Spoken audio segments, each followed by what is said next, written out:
이제 오늘은요, 여러 가지 이야기 중에 지구의 나이에 대해서, 별로 관심 없으시겠지만, 지구의 나이에 대해서 함께 한번 알아볼 텐데요. 우리가 살고 있는 이 지구가 생겨난 지 얼마나 오래된 것인가 하는 겁니다. 왜 이 문제를 얘기하냐면요, 그 창조론, 진화론 문제에 대해서 서로 이제 이야기를 하다 보면, 결국 나중에 이제 어떤 부분에 대해서 부딪히게 되냐면, 이 지구의 나이에 관해서 크게 의견이 달라서 이제 부딪히게 되는데, 근데 사람들이 이 부분에 대해서 좀 정확한 지식을 갖고 있지는 못합니다. 그래서 그냥 각자 소견에 옳은 대로 믿게 되는데, 이제 오늘 이 부분에 대해서 조금 이제 알아보면, 우리가 믿어야 될 게 있고, 알아야 될 게 있고, 또 어떤 것은 믿으면 안 되는 게 있구나, 이런 것들을 이제 구별하실 수 있을 겁니다. 신명기 32장 7절에 있는 기록인데요. 함께 한번 읽으시겠습니다. 시작. 옛날을 기억하라. 역대의 연대를 생각하라. 내 아비에게 물으라. 그가 내게 설명할 것이요. 내 어른들에게 물으라. 그들이 내게 이르리로다. 여러분, 우리가 살고 있는 이 우주가 맨 처음에 어떻게 시작됐고 또 시작된 지 얼마나 됐느냐 하는 건데요.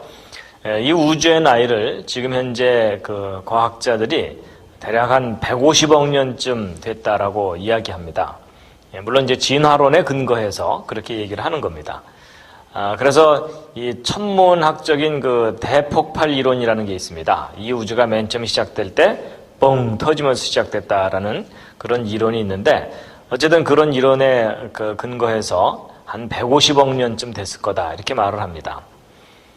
근데 이제 그 이 우주 안에 있는 지구, 우리가 살고 있는 이 지구는 얼마나 오래됐겠느냐 하는 겁니다. 여러분, 우리가 살고 있는 이 지구가 얼마나 오래됐다고 이야기하죠? 전혀 기억나는 게 없으시죠? 여러분, 이 지구가 얼마나 오래됐다고 진화론에서 얘기하냐면, 대략 한 46억 년 정도 되었다고 얘기합니다. 그래서 지금부터 46억 년 전쯤에 이 지구가 태양으로부터 떨어져 나와서 불덩어리였다가 점점 식었고, 그 와중에 분자들이 자기들끼리 결합해서 생명체가 생겨났고, 그렇게 생겨난 생명체가 수억 년 지나는 동안 다양한 생명체들로 생겨난 거다. 이제 이게 진화론입니다. 그래서 이제 진화론에서는요, 이 지구 나이가 한 46억 년 정도 된 거다라고 얘기합니다. 근데 이렇게 46억 년이나 됐다는 근거가 뭐냐? 이러고 물어보면 대답할 수 있는 사람이 거의 없습니다. 이제 조금 아는 분들이 이제 뭘 얘기하냐면, 방사성 동위원소 연대 측정을 하면 그렇다, 이런 얘기를 합니다. 근데 여러분, 일반 사람들은 방사성이라는 단어만 들어도 기가 죽습니다. 그렇죠? 내가 뭘 알아? 난 문과야. 이러면서. 근데 여러분, 방사성 동위원소 연대 측정이라는 방법이 매우 정확하게 뭔가를 측정할 것 같은 그런 느낌을 주지만, 이제 이 측정 방법에 대해서 알아보면 지구 나이 46억 년이라는 것은 정말 믿음일 뿐이지 역사적인 사실이 아닙니다. 그래서 이제 오늘 이 방사성 동위원소 연대 측정 방법에 대해서 이제 좀 자세하게 그 원리와 그걸 또 실제 적용했을 때 정말 믿을 만한 결과가 나오는지에 대해서 이제 알려드리려고 합니다. 이제 그런 진화론의 주장과 반대로 다 함께 읽으시겠습니다. 여전히 우리를 당황하게 하는 성경에 기록된 내용, 창세부터 시작되는 성경 내용을 잘 정리를 해보면, 이 우주가 창조된 후에 지금까지의 역사가, 지금 현재 이제 2008년을 우리가 살고 있죠. 지금 현재로부터 2000년 전에 예수 그리스도 이 땅에 오셨고, 그 예수 그리스도보다도 2000년 전에 이스라엘 사람들의 조상이 아브라함이고, 이 아브라함보다도 2000년 전에 인류의 조상인 아담이 창조됐습니다. 그리고 이 우주는 6일 만에 창조됐기 때문에 어쨌든 이 우주가 시작된 지 지금까지 지구를 포함해서 한 6,000년 정도 됐다라고 하는 것이 이제 성경에 근거한 이야기입니다. 근데 이제 오늘날 아주 보수적인 기독교인들이 6,000년을 믿고 있고, 또 좀 자유스러운 생각을 가진 사람들은 저 6,000년을 믿지 않는 경향이 또 있습니다. 근데 어쨌든 이 지구의 나이, 진화론에 의하면 46억 년이고 성경에 근거했을 때 가장 젊게 보는 것이 6천 년이거든요. 자, 여러분 이 둘 중에 어느 쪽을 믿고 계십니까? 아니면 오늘 처음 들어본 얘기이신가요? 자, 한번 확인해 보죠. 나는 지구가 한 46억 년쯤 됐을 거라고 생각한다 하시는 분. 예. 6천 년 정도라고 나는 생각한다. 예. 그럼 나머지 분들은? 예. 그냥 아무 생각 없이 살았다. 그거죠? 예. 그래서 이제, 46억 년은 과학자들의 주장이고, 6천 년은 기독교인들의 아주 보수적인 주장이다. 이렇게 이제 사람들이 생각하고요. 또 어떤 사람들은 뭐 46억 년은 너무 긴 것 같고 6천 년은 또 너무 짧은 것 같으니까 이 두 개를 합친 다음에 둘로 나누자. 뭐 이러는 사람도 있습니다. 자, 과연 이 둘 중에 어느 것이 믿을만한 이야기인지에 대해서 이제 알아볼 텐데요. 아까 그 읽은 신명기 32장 7절 다시 한번 읽겠습니다. 시작. 옛날을 기억하라. 역대의 연대를 생각하라. 내 아비에게 물으라. 그가 내게 설명할 것이요. 내 어른들에게 물으라. 그들이 내게 이르리로다. 여기 보시면요. 아비에게 물어보고 어른들에게 물어봐라. 그럼 그들이 설명해 줄 거고 말해 줄 거다. 그 말이죠. 근데 이제 요즘 문제가 뭐냐면요.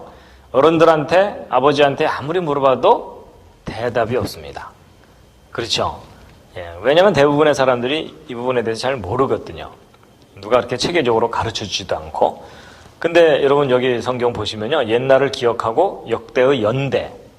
과연 창조된부터 지금까지 얼마나 시간이 흘렀는지를 생각하라고 되어 있습니다. 그렇다는 얘기는 정말 얼마나 오래됐는지에 대해서 깊이 생각하면 알 수 있게 되니까 이제 그렇게 말을 하는 거죠. 여러분 이게 무슨 사진이냐면요. 이 프로제리아라 그래서 사람 중에 이게 질병입니다. 유전병일 수도 있는데 너무 일찍 늙는 병 아시죠? 뭐 10살도 안 돼서 할아버지가 되고 심지어는 뭐 2-3살 만에 갑자기 늙으면서 죽는 그런 희귀한 병이 있습니다. 참 민망하죠? 참 불쌍하고 근데 이런 병이 실제로 있거든요. 그러니까 겉으로 보기에는 할아버지예요. 근데 사실 나이는 2살, 3살밖에 안 되기도 하고 뭐 10살 뭐 이 정도밖에 안 됩니다. 자, 왜 이런 걸 보여드리냐면요. 여러분 그 사람도요. 겉보기 나이가 있고 실제 나이가 있습니다. 여러분 옆에 있는 분 한번 살짝 보시죠. 겉보기 나이가 얼마나 되어 보이십니까? 여러분 사람이요. 자기 원래 나이보다 나이가 좀 더 들어 보이는 경우가 있죠. 대개 원인이 뭐죠? 고생을 많이 하면 그렇게 됩니다. 특히 남자들은 군대 한번 갔다 오고 나면 고생을 많이 하면서 많이 늙어서 와요. 그렇죠? 예. 근데 여러분, 똑같은 얘기입니다. 여러분, 이 지구가 그동안 학자들에게 아주 오래된 것처럼 해석되어졌던 이유가 뭐냐면 이 지구가 실제로 뭐 몇십억 년 오래돼서가 아닙니다. 사실은 이 지구가 하나님이 만드신 지 얼마 안 되는 젊은 별인데 그 짧은 역사 동안에 너무 심한 고생을 겪었기 때문에 그런 겁니다. 그 대표적인 사건이 뭘까요? 대홍수 심판 사건입니다. 그래서 여러분 우리가 이 겉보기 나이에 속으면 안 됩니다. 이제 우리가 실제 알고 싶은 것은 실제 나이잖아요. 그렇죠? 예. 그래서 이제 겉보기 나이와 실제 나이에 대해서 제가 지난번에 그 그랜드 캐년 이야기할 때 그때 세인트 헬렌산이라는 화산 폭발 이야기를 하면서 이 퇴적층 쌓인 것과 이 계곡이 깎여나간 것에 대해서 예를 들어서 설명드린 적이 있었습니다. 여기 보시는 이 퇴적층, 여기 빨간 옷을 입은 사람하고 비교해 볼 때 사실 수십 미터 이상 되는 퇴적층이거든요. 보통 진화론적인 관점에서는 퇴적층이 한 30cm 쌓이는데 한 5,000년쯤 걸린다. 뭐 그 정도로 대략 해석을 하니까 제가 하나 파묻히려고 그래도 몇만 년 걸리는 거죠. 그렇게 본다면 여기 쌓여있는 이 퇴적층은 정말 몇십만 년, 수십만 년 걸려서 퇴적층이 쌓였다라고 봐야 됩니다. 이게 이제 바로 겉보기 나이예요. 근데 실제로 이 화산 폭발 때 이 퇴적층들이 며칠 만에 쌓인 거라고요? 예, 단지 3일 만에 이 퇴적층이 쌓인 겁니다.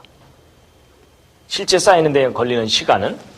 그리고 이 계곡이 깎여나간 것도 수십만 년이 아니라 3일 정도 만에 계곡이 깎여나간 거거든요. 그러니까 우리가 실제 그 확인을 해보기 전에는 되게 겉보기 나이를 알게 됩니다. 근데 확인을 하게 되면은 실제 나이를 알게 됩니다. 그래서 우리가 이 겉보기 나이에 속으면 안 됩니다. 그래서 되게 학교에 들어가서요, 대학이나 이런 데 가서 선배처럼 보이길래 계속 인사를 하고 다녔는데 나중에 확인해 봤더니 후배더라. 이러면 아주 신경질 납니다. 그렇죠? 또 이제 반대로 후배인 줄 알고 말을 놓다가 어느 날 확인해 보니까 자기보다 선배여갖고 가서 의도 터지거나 뭐 이런 경우 있죠.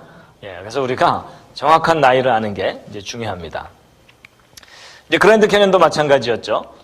여기 쌓여있는 이 퇴적층이 진화론적인 해석에 의하면 수억 년 동안 이 퇴적층이 쌓였다고 우리가 그렇게 배웠고 알고 왔었는데, 근데 지난번에 이제 말씀드린 대로 이 엄청난 이 퇴적층들이 그렇게 오랜 세월을 증가하는 게 아니라 대홍수 심판 때 1년 만에 이 엄청난 퇴적층들이 거대한 격변에 의해서 쌓인 거다라고 이제 확인을 시켜드렸었습니다. 자, 그래서 이제 우리가 기존에 알고 있던 지식을 새롭게 발견된 사실을 통해서 교정을 해야 될 필요가 있습니다. 어쨌든 그동안 사람들이 알고 있는 지구의 나이는 방사성 동위원소 연대 측정을 해서 알게 되었다라고 그렇게 이제 이해하고 있는데, 과연 이 방사성 동위원소 연대 측정 방법이 믿을 만한 것인가에 대해서 오늘 이제 자세하게 알려드릴 텐데요. 어떤 대상이 얼마나 오래됐는지 그 나이를 아는 방법이 직접 연대를 측정할 수 있는 방법이 있고요. 간접적으로 연대를 추정하는 두 가지 방법이 있습니다. 직접 연대를 측정할 수 있는 경우는 이제 우리가 아는 대로 나무 같은 경우는요, 나이테를 세어보면 압니다. 그렇죠? 1년에 하나씩 나이테가 생긴다 이렇게 알려져 있기 때문에, 그래서 여기 보시는 이 나무는 109년 된 나무의 단면의 그 나이테입니다. 좀 더 오래된 것은요, 400년 정도 된 나무 나이테도 이렇게 있고요. 그리고 더 오래된 건, 이건 제가 독일 프랑크푸르트 박물관 갔을 때 찍은 사진인데요.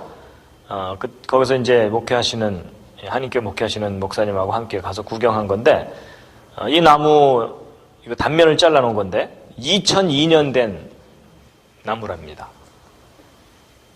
그러니까 예수님 당시쯤 심겨진 나무라고 보시면 됩니다. 그래서 이제 이렇게 나무 같은 경우는요, 그 나이테를 세어보면 그 직접 연대를 측정할 수 있는데, 근데 사실 이제 알고 보면 나무 나이테도 약간 오차가 있다고 합니다. 뭐 1년에 2개씩 생기는 경우도 있고, 뭐 그런 경우가 있기 때문에 아주 정확하진 않지만 그래도 대략 이게 몇 년 됐다, 이것을 큰 오차 없이 알아낼 수가 있죠. 근데 이런 돌들은요, 돌 자체에 나이테가 없습니다. 더군다나 쟤네들은 말도 없고요. 그렇기 때문에 얘네들은 직접 나이를 알아볼 수가 없고 간접적으로 연대를 추정하는 수밖에 없어요. 대략 얼마나 오래됐을 것이다, 이렇게 추정하는 수밖에 없는데, 그렇게 이제 간접적으로 연대를 추정하는 방법은 상대연대 추정법이 있고 절대연대 측정법이라는 게 있는데, 이 상대적으로 연대를 추정한다는 건 뭐냐면 A가 B보다는 오래됐다 이래가지고 순서를 정하는 겁니다. 근데 이제 절대연대 측정법이라고 알려진 것은 A가 정확하게 몇 년 됐다, 뭐 이걸 알아낼 수 있다는 건데, 이제 이 절대연대 측정법으로 알려진 방법이 바로 방사성 동위원소 연대 측정법입니다. 근데 제가 여기다 물음표를 해놓은 이유가 뭐냐면, 이게 정말 정확하게 측정하는 방법이 아닙니다. 나이를 측정하는 게 아니라 나이를 측정하기 전에 뭔가 다른 걸 측정해갖고 그걸 근거로 해서 추정을 하는 겁니다. 그래서 이제 방사성 동위원소 연대 측정법, 이것에 대해서 이제 우리가 좀 기본적으로 알아야 될 게 있는데요. 여러분, 우라늄이란 말은 어디서 좀 들어보셨죠? 핵 문제 때문에 신문에 가끔 나옵니다. 우라늄을 뭐 농축을 한다는 등 뭐 이런 거 있죠. 그래서 이제 우라늄이라는 어떤 원소가 납으로 변해갑니다. 그래서 이 변해가는 정도를 가지고 얼마나 오래됐나 이걸 알아내는 겁니다. 그리고 이제 방사성 탄소 같은 것들도 있고요. 그래서 이제 지금부터는 이과분들은 잠깐 쉬셔도 괜찮습니다. 이제 문과분들은 아주 기본 상식을 점검해 보도록 할 텐데요. 여러분 옛날 화학 시간에 보셨던 이 표 기억나십니까? 예, 뭐 대부분 포기하셨죠? 예, 이거 외우다 포기한 분들 꽤 많으실 겁니다. 예. 이제 하나님이 만드신 물질들의 가장 기본적인 요소가 원자거든요. 이제 그 원자가 이렇게 다양하게 존재합니다. 100개가 훨씬 넘는 다양한 원자들이 다양한 물질들을 만들어내고 있거든요. 근데 이제 이 원자는 기본적으로 핵과 전자로 이루어져 있는 거 아실 겁니다. 근데 이 핵의 구조에 따라서 이제 원자의 종류가 달라지는 겁니다. 그래서 이 핵 속에는 양성자와 중성자라는 게 있습니다. 그래서 이 양성자와 중성자의 개수에 따라서 원자의 성질이 달라지는 겁니다. 그래서 이제 가장 간단한 원자가 수소 원자입니다. 수소는 이 핵 속에 양성자 하나, 중성자 하나 있을 때가 수소입니다. 그리고 이제 여러분이 알고 있는 탄소는 양성자 6개, 중성자 6개가 있는 그런 경우가 탄소입니다. 탄소 아시죠? 수치나 수검댕이 같은 그런 것들, 석탄 뭐 이런 것들입니다. 그래가지고 여기 있는 요 빨간색의 숫자는 양성자의 개수입니다. 6개. 그 다음에 이 파란색 요 10이라고 쓴 이것은 양성자하고 중성자를 합친 개수입니다. 그러니까 이 양성자의 무게가 여기 전자의 무게보다도 훨씬 무겁기 때문에 전자는 원자 자체의 무게에 큰 영향을 안 미치니까 이 양성자와 중성자의 개수가 바로 원자 하나의 무게다 이렇게 보시면 됩니다. 그래서 저걸 원자량, 원자의 무게 이렇게 표시를 하거든요. 그래서 이제 밑에 있는 건 원자 번호, 이것은 원자량 이렇게 얘기를 하는데, 근데 이제 탄소보다도 훨씬 무거운 것들이 많습니다. 그 중에 하나가 이제 우라늄입니다. 우라늄은 그 핵 속에 양성자가 92개, 중성자는 100몇십 개가 있어요. 그래서 이 우라늄 원자 하나는 수소 원자 하나보다도 100배 이상 무거워요. 그래서 우라지게 무거워서 우라늄 이렇게 얘기합니다. 그랬더니 이걸 또 믿으시는 분들이 계시는데 이제 그렇진 않고요. 예. 그래서 이제 원자마다 이렇게 다 그 무게가 다르고 이제 성질이 서로 다른 겁니다. 그 중에 이제 이 우라늄이라는 원자는요, 이 양성자가 개수 92개인데 중성자의 개수가 한두 개씩 틀려가지고 무게만 조금씩 다르고 화학적인 성질은 동일한 이런 다양한 원소들을 동위원소라고 얘기합니다. 동위원소. 지금 어려운 방언이 자꾸 나오고 있죠? 예. 근데 이제 이 동위원소들이 이 반감기라는 걸 갖고 있어요. 이 반감기. 불안정하기 때문에 자꾸 다른 원자로 변해버립니다. 그래서 이 반감기를 이용해서 결국 연대를 측정하는 것인데요. 이 반감기라는 게 뭐냐면 이게 반쯤 감기 들었다 이런 뜻이 아니고, 절반으로 줄어드는 데까지 걸리는 시간, 이걸 반감기라고 얘기합니다. half-life 이렇게 얘기하는데요. 그래서 예를 들어 처음에 우라늄만 100% 있다가 그 중에 절반 정도가 납으로 변해가거든요. 어느 정도 일정 기간 동안. 그 기간을 반감기라고 합니다. 그래서 우라늄은요, 불안정하기 때문에 납으로 변해갑니다. 그래서 이런 게 이제 반감기입니다. 그래서 이 반감기는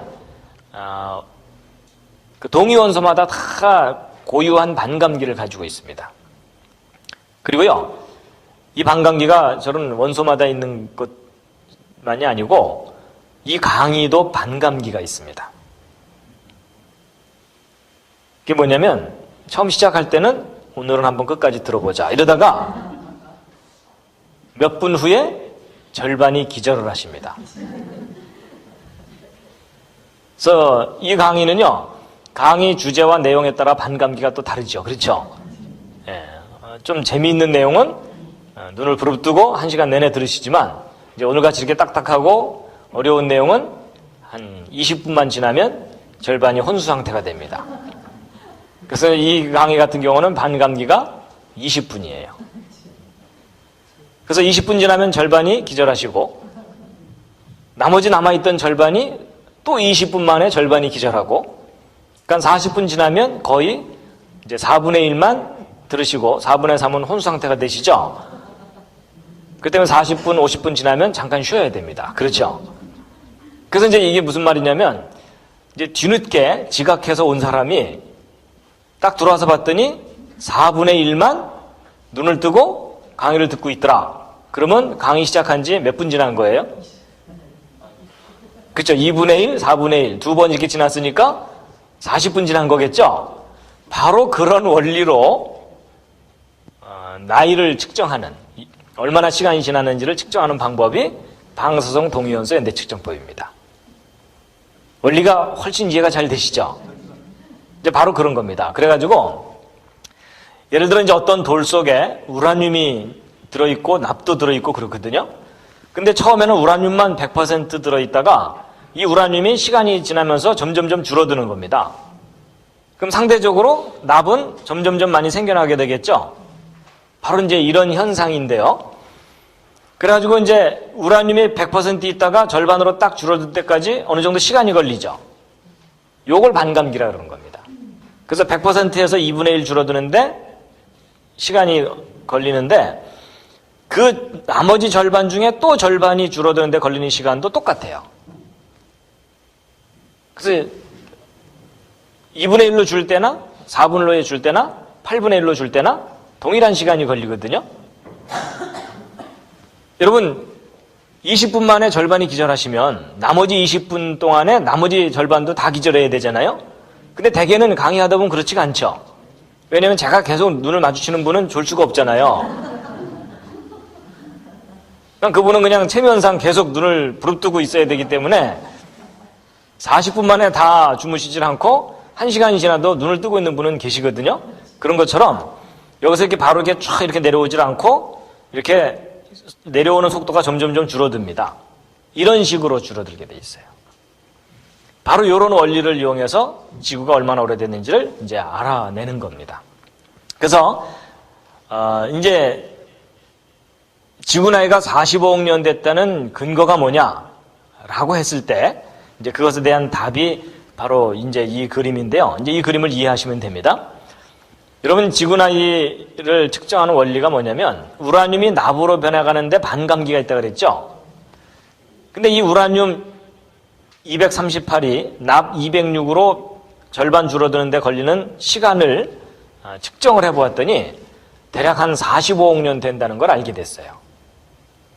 그렇다면 45억 년 동안 측정했냐? 그건 현실적으로 불가능해요. 그게 아니라 지금 현재 변해가는 속도로 볼 때 45억 년쯤 지나야 절반으로 줄어들겠구나. 이제 이걸 알게 돼서 반감기가 45억 년이라는 걸 알게 됐어요. 그러면 이제 생각해 보세요. 결국 우라늄이 납으로 변해가는 거라면 어떤 돌 속에 납의 비율이 많으면 많을수록 그 돌은 더 오래된 거죠. 그렇죠. 그래가지고 이 지구상에 있는 이 돌, 저 돌을 이게 조사를 해봤더니 그 중에 우라늄과 납의 비율이 대략 절반씩 있는, 반반 정도씩 있는 것이 발견된 거예요. 그게 이제 가장 납의 비율이 많은 돌인 거예요. 그럼 이제 우리가 이제 비율도 측정을 할 수가 있잖아요. 그래갖고 이제 반감기 알죠? 비율 측정했죠? 그러면 이 돌이 얼마나 오래됐는지를 알아낼 수 있을까요? 근데 이 두 개만 가지고는 알아낼 수가 없어요. 그럼 이제 한 가지 더 알아야 되는데, 그게 뭐냐면 맨 처음 상태가 어땠는지를 알아야 돼요. 그렇죠? 그래서 처음 상태 알고 반으로 줄었는데 얼마나 걸리는지 알고 그 다음에 지금 현재 비율이 얼마인지 알면은 이 돌이 얼마나 오래됐다, 이것을 알게 돼 있어요. 그럼 이제 예를 들어 처음에 우라늄만 100% 있었다. 그러면 지금 현재 우라늄 반, 납 반만 있기 때문에 절반 줄어든 거죠. 절반 줄어든 데는 몇 년 걸린 거예요? 45억 년이니까 이 돌은 몇 년 된 거예요? 45억 년 됐다. 바로 이렇게 결론을 내는 겁니다. 이게 바로 방사성 동위원소 연대 측정의 가장 기본적인 원리예요. 별로 어렵지 않으시죠? 그렇죠? 예, 그러니까 너무 떨지 마시기 바랍니다. 알고 보면 원리는 너무 쉬워요. 그러면 이렇게 산뜻한 원리로 지구 나이가 45억 년 됐다는 걸 알게 됐다면 그럼 우리가 다 믿어야 되지 않느냐? 그런데 이 방법에 문제가 있어요. 무슨 문제가 있냐면 잘 보세요.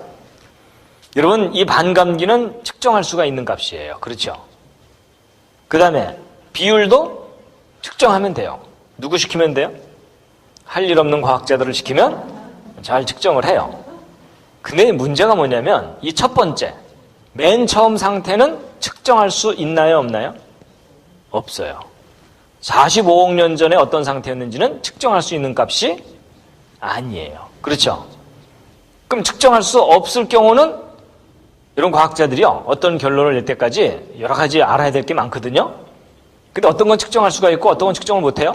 그럼 측정 못하는 것은 어떻게 할까요? 쉬워요. 믿어야 돼요. 측정 못하는 거는 믿어야죠. 그래서 이 처음 상태는 측정값이 아니고 믿어야 되는 값이에요. 그래서 과학자들이 뭔가를 모를 때는 끝까지 알아내려고 노력은 하지만 알아내기 전까지는 뭘 하냐면 가정이라는 걸 해요. 가정. 영어로 얘기하면 if예요. 만약에 이런 조건이 이렇다고 본다면 이렇게 가정을 하는 거예요. 근데 여러분, 가정을 한다는 얘기는 반드시 뭐가 필요하냐면 믿음이 필요해요. 그래서 여러분, 이 처음 상태는 믿어야 되는 거지 확인하는 게 아니에요. 그래가지고 여러분, 맨 처음에 우라늄만 100% 있었다라고 가정할 수도 있지만 처음부터 절반씩 있었다고 가정할 수도 있죠. 그렇죠? 이 처음 상태는요, 아무도 몰라요. 그래서 이 처음 상태가 우라늄만 100% 있었다고 가정하면 이 돌은 45억 년 된 거예요. 근데 처음부터 절반씩 있었다고 본다면 이 돌은 만들어진 지 얼마 안 되는 아주 프레시한, 최근에 만들어진 돌이에요. 근데 이 둘 중에 어느 쪽을 가정하느냐는 각자가 원하는 걸 가정하면 돼요. 그래서 결국 이 지구 나이에 관한 문제는 이 처음 상태를 정확하게 모르기 때문에 믿어야 되는 값이지 측정 값이 아닙니다. 그래서 이건 아무도 몰라요. 네가 봤어? 이러면 할 말이 없어요.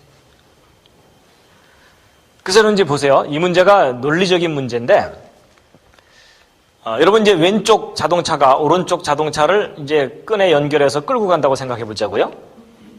요 위의 경우는 반감기, 비율, 처음 상태 요 세 가지를 따로따로 이제 연결해 가지고서 끌고 가는 경우고, 반감기, 비율, 처음 상태가 서로 이렇게 직렬로 연결이 돼 가지고서 끌고 가는 거예요.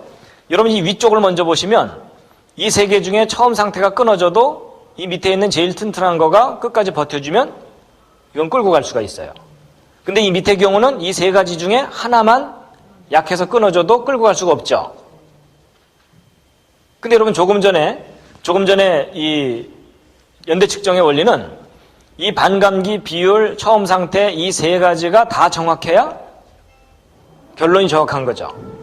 이 세 개 중에 하나만 불확실해도 결론은 확실한 게 아니죠.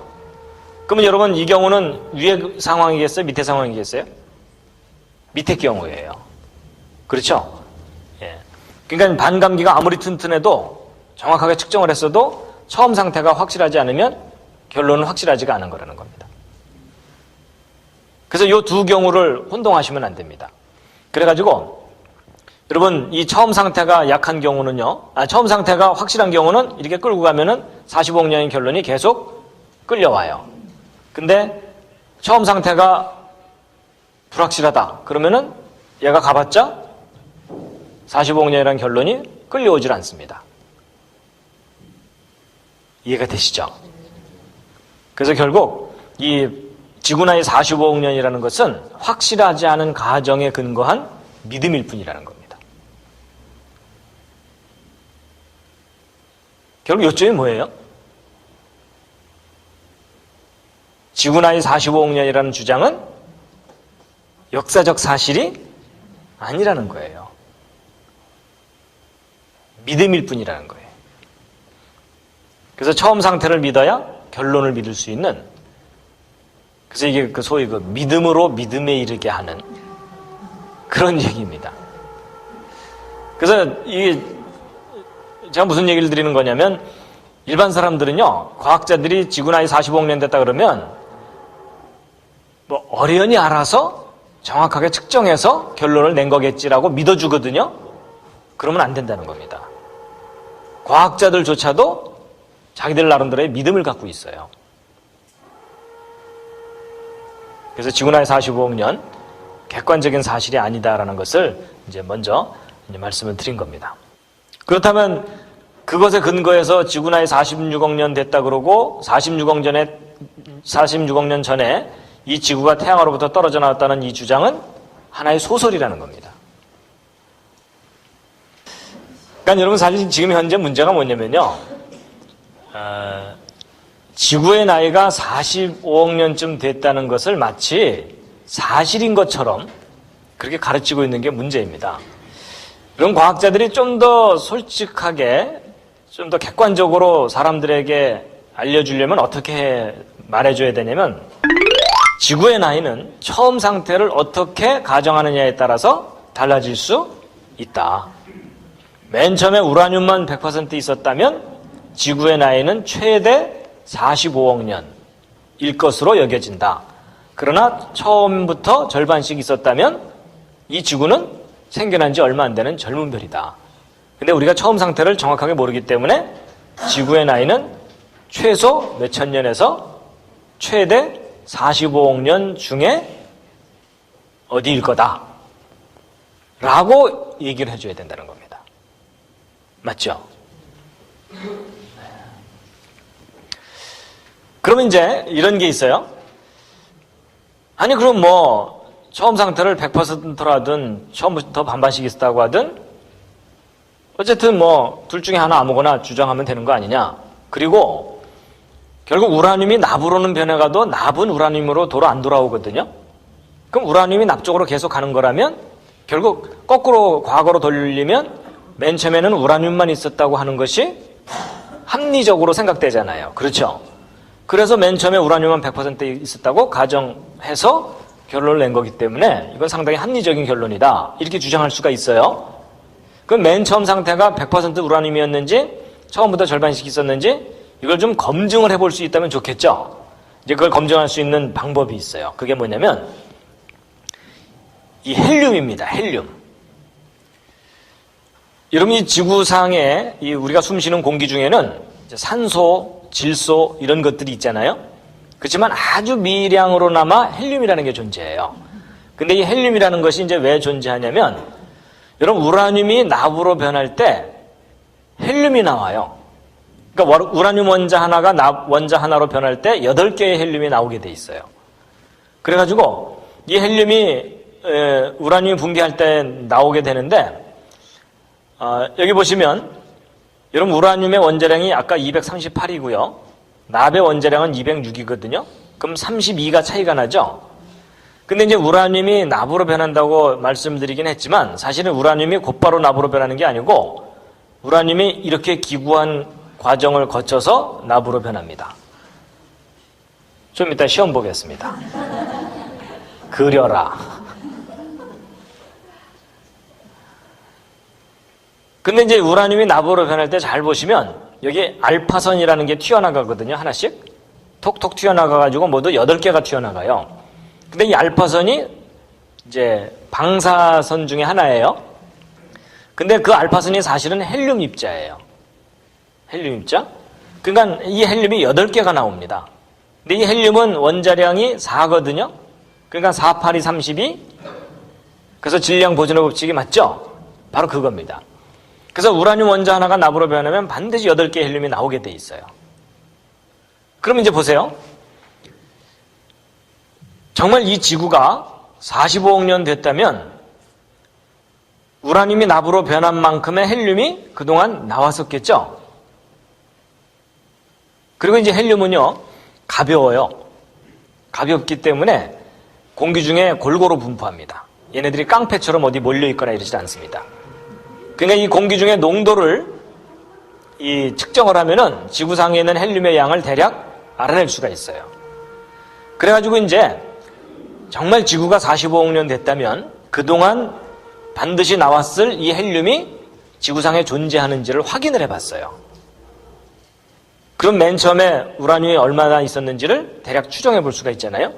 그래갖고 이제 그걸 확인해 본 건데, 제가 이제 이해를 돕기 위해서 제가 상대적인 숫자로 좀 말씀을 드릴게요. 예를 들어 이 지구상에 맨 처음에 우라늄 원자가 200만 개가 있었다고 치자고요.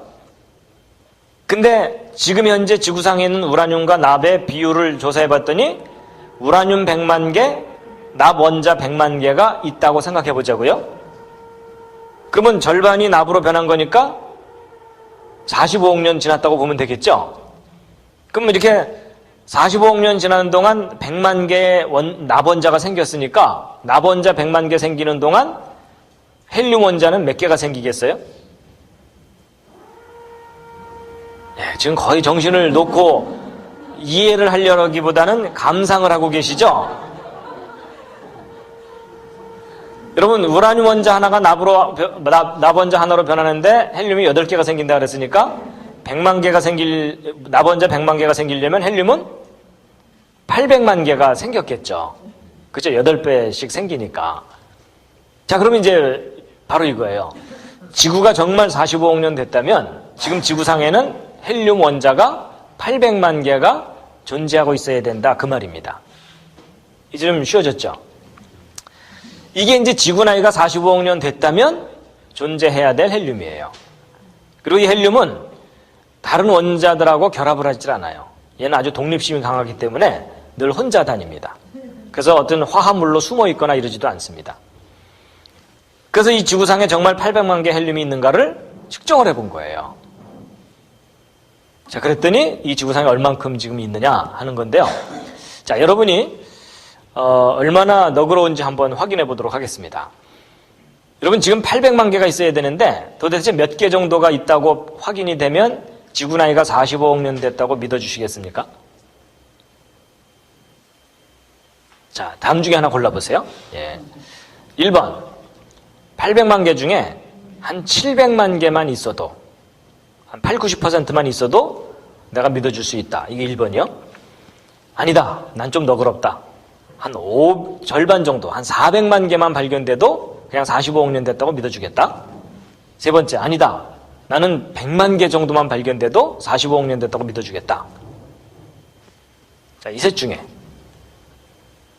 자, 1번, 나는 한 700만 개 이상은 발견돼야 45억 년 됐다고 믿어주겠다 하시는 분. 8, 90%는 발견돼야 되지 않느냐. 자, 이런 분들은 아주 엄격하신 분들입니다. 네, 이런 분들 앞에서는 행동을 조심하시고요. 자, 2번, 아니다, 나는 절반만 발견돼도 45억 년 됐다고 믿어줄 수 있다. 그러신 분. 예, 이런 분들은 아주 너그러우신 분들입니다. 나는 100만 개만 발견돼도 믿어줄 수 있다. 그러신 분. 이런 분들은 아무 정신이 없는 분들입니다. 그러니까 10%만 있어도 믿어준다 그거잖아요. 그렇죠? 대략. 예를 들어 여러분, 이걸 좀 우리 현실적으로 얘기하면 1억 원을 꿔줬는데 나는 1000만 원만 받아도 행복하다. 이러면은 그건 정신이 없는 거잖아요. 그렇죠? 그래서 이제 정말 이 지구상에 800만 개가 있는지를 확인을 해봤어요. 근데 몇 개 있을까요?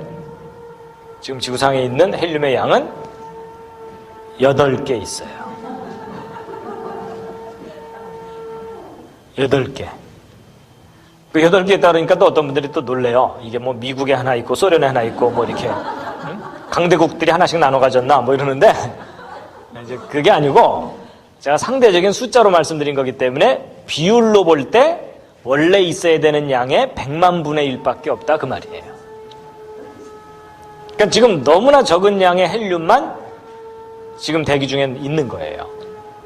그럼 여러분, 아까 상대적인 숫자로 얘기했으니까 8개가 존재하려면 우라늄 원자 하나만 납으로 변한 거죠? 그러니까 100만 분의 1만 납으로 변한 정도 시간밖에 지나지 않았다는 얘기예요. 그 맨 처음 상태는 우라늄 100만 개, 200만 개가 아니고 처음 상태는 처음부터 우라늄 반, 납 반이었다는 얘기예요.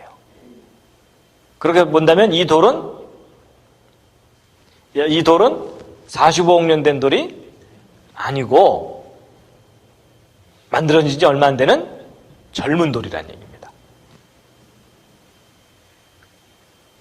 그래서 아까 이 초기 조건을 우라늄 100%만 있었다는 것하고 우라늄과 납이 처음부터 반반씩 있었다는 이 두 초기 상태 중에 어느 쪽이 오히려 타당한 거예요?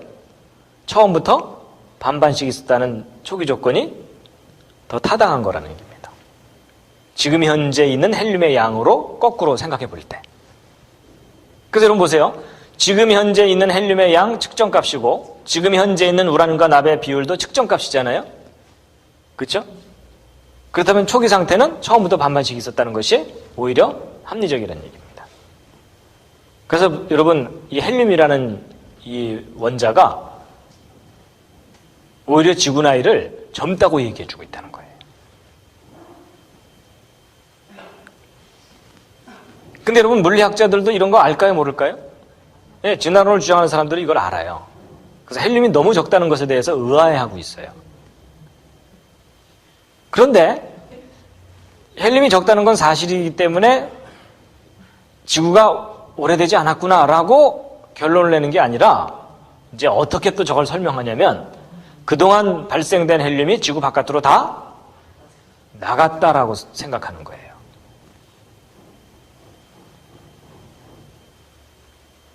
그러니까 진화론을 끝까지 믿으려고 상황들을 계속 그쪽 방향으로 이해를 하고 설명을 하고 있다라는 얘기입니다.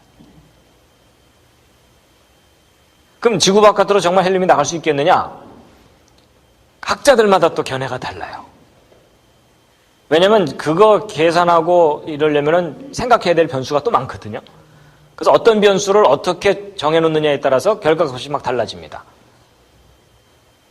그러니까 나갔다고 하는 주장하는 사람도 있고 나갈 수 없다고 주장하는 사람도 있고 서로 달라요. 근데 여러분 계속 얘기를 듣다 보니까 분위기가 어때요? 좀 확실한 게 없다는 느낌이 자꾸 드시죠? 결국 제가 이렇게 길게 설명했지만 정확한 결론을 알 수 없다는 것이 중요한 결론 중에 하나예요. 결국 다 듣고 나면요, 이게 무슨 말이냐면 과학이라는 세계를 멀리서 보면 정확해 보이는데 들어가서 보면 뭔가 정확하지 않은 것들 투성입니다. 그런 속성을 여러분이 이해하고 계셔야 된다는 거예요.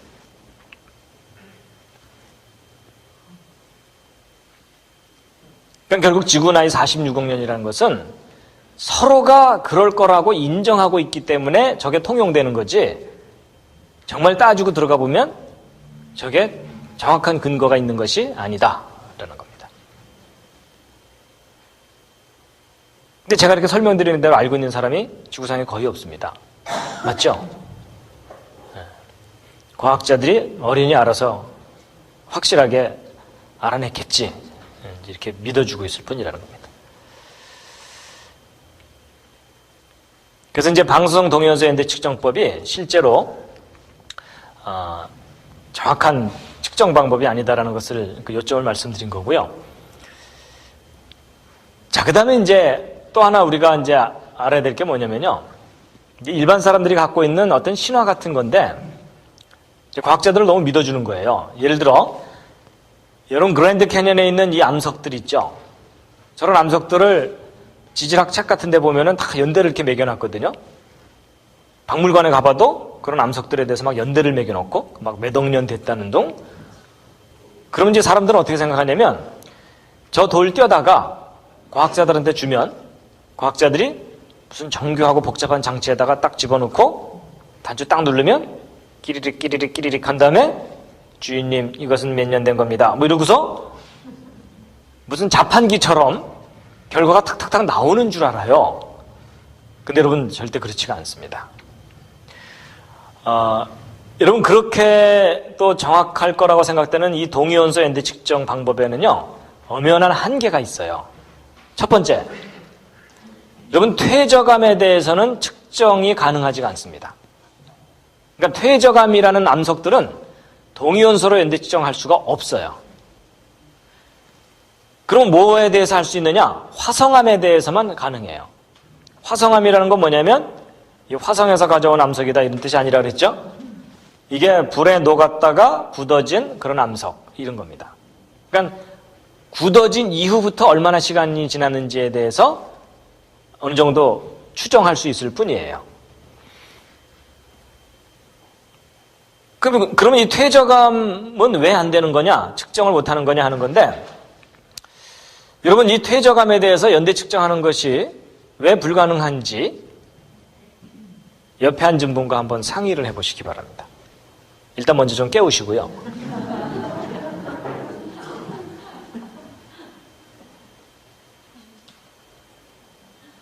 퇴저감은 동위원소가 그 속에 들어있어도 연대 측정이 불가능해요.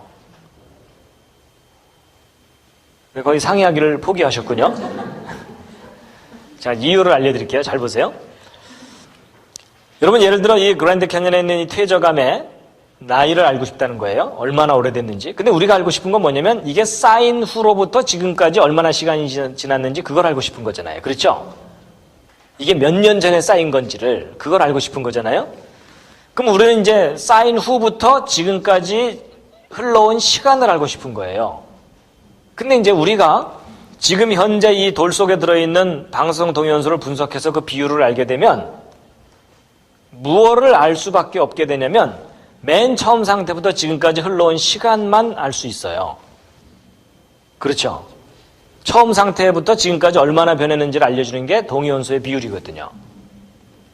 우리는 퇴적된 이후부터 시간을 알고 싶은데 사실은 퇴적되기 이전에도 많은 시간이 흘러왔죠. 이러면 여기에 쌓이려면은 어디서부턴가 깎여나간 다음에 강이나 바람이나 이런 것에 실려와가지고 여기 쌓인 거잖아요. 그리고 이것이 깎여나가기 전에도 그 이전에도 시간이 흘렀잖아요. 그렇죠? 그러니까 맨 처음 상태부터 지금까지 흘러온 시간만 알 수가 있어요.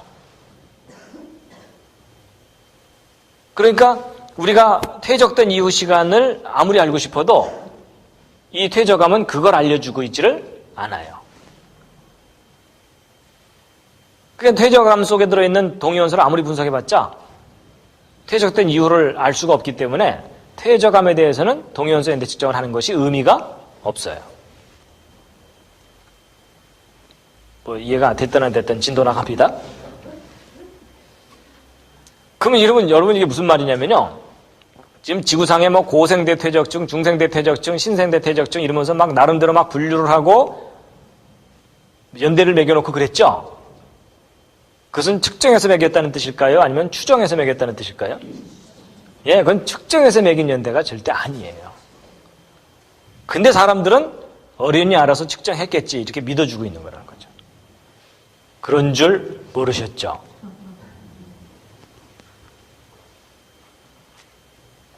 그 다음에 두 번째는 뭐냐면 그러면 이 퇴적층 자체는 측정을 못하더라도 그 속에 들어있는 화석들, 그 화석들 속에 있는 뭐 방사성 탄소 이런 걸 분석하면 그게 얼마나 오래됐는지를 알 수 있지 않겠느냐 하는 거거든요. 그런데 실제 이 속에 들어있는 이 화석의 연대도 동위원소가 설사 들어있다 하더라도 정확하게 측정할 수가 없어요. 왜냐하면 예를 들어 이 그랜드 캐년의 퇴저감들은 수억 년 전에 만들어졌다고 그렇게 믿고 있거든요.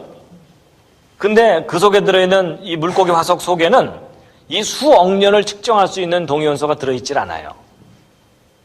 수억 년 정도의 연대를 측정하려면 수억 년 정도의 반감기를 가진 동위원소가 들어있어야 돼요. 서로 좀 스케일이 맞아야 돼요. 근데 그 속에 이런 생명체들의 화석 속에는 탄소 동위원소라는 반감기가 아주 짧은 동위원소들만 들어있게 돼요. 그래서 탄소 동위원소 같은 경우는 반감기가 5,000년 정도예요. 5천 년 정도라는 얘기는 그것의 10배 정도 되는 5만 년 정도 이상의 연대는 측정할 수가 없다는 뜻이에요. 왜냐하면 5만 년 정도 만에 탄소 동위원소는 사라져버리거든요. 그러니까 여러분 이 퇴적층 속에 들어있는 퇴적암 속에 들어있는 암석도 연대 측정을 못하고 물고기 화석도 진화론에서 원하는 그런 연대들을 측정할 수가 있지 못해요. 그럼 알고 보면 몽땅 측정 못한다는 얘기예요.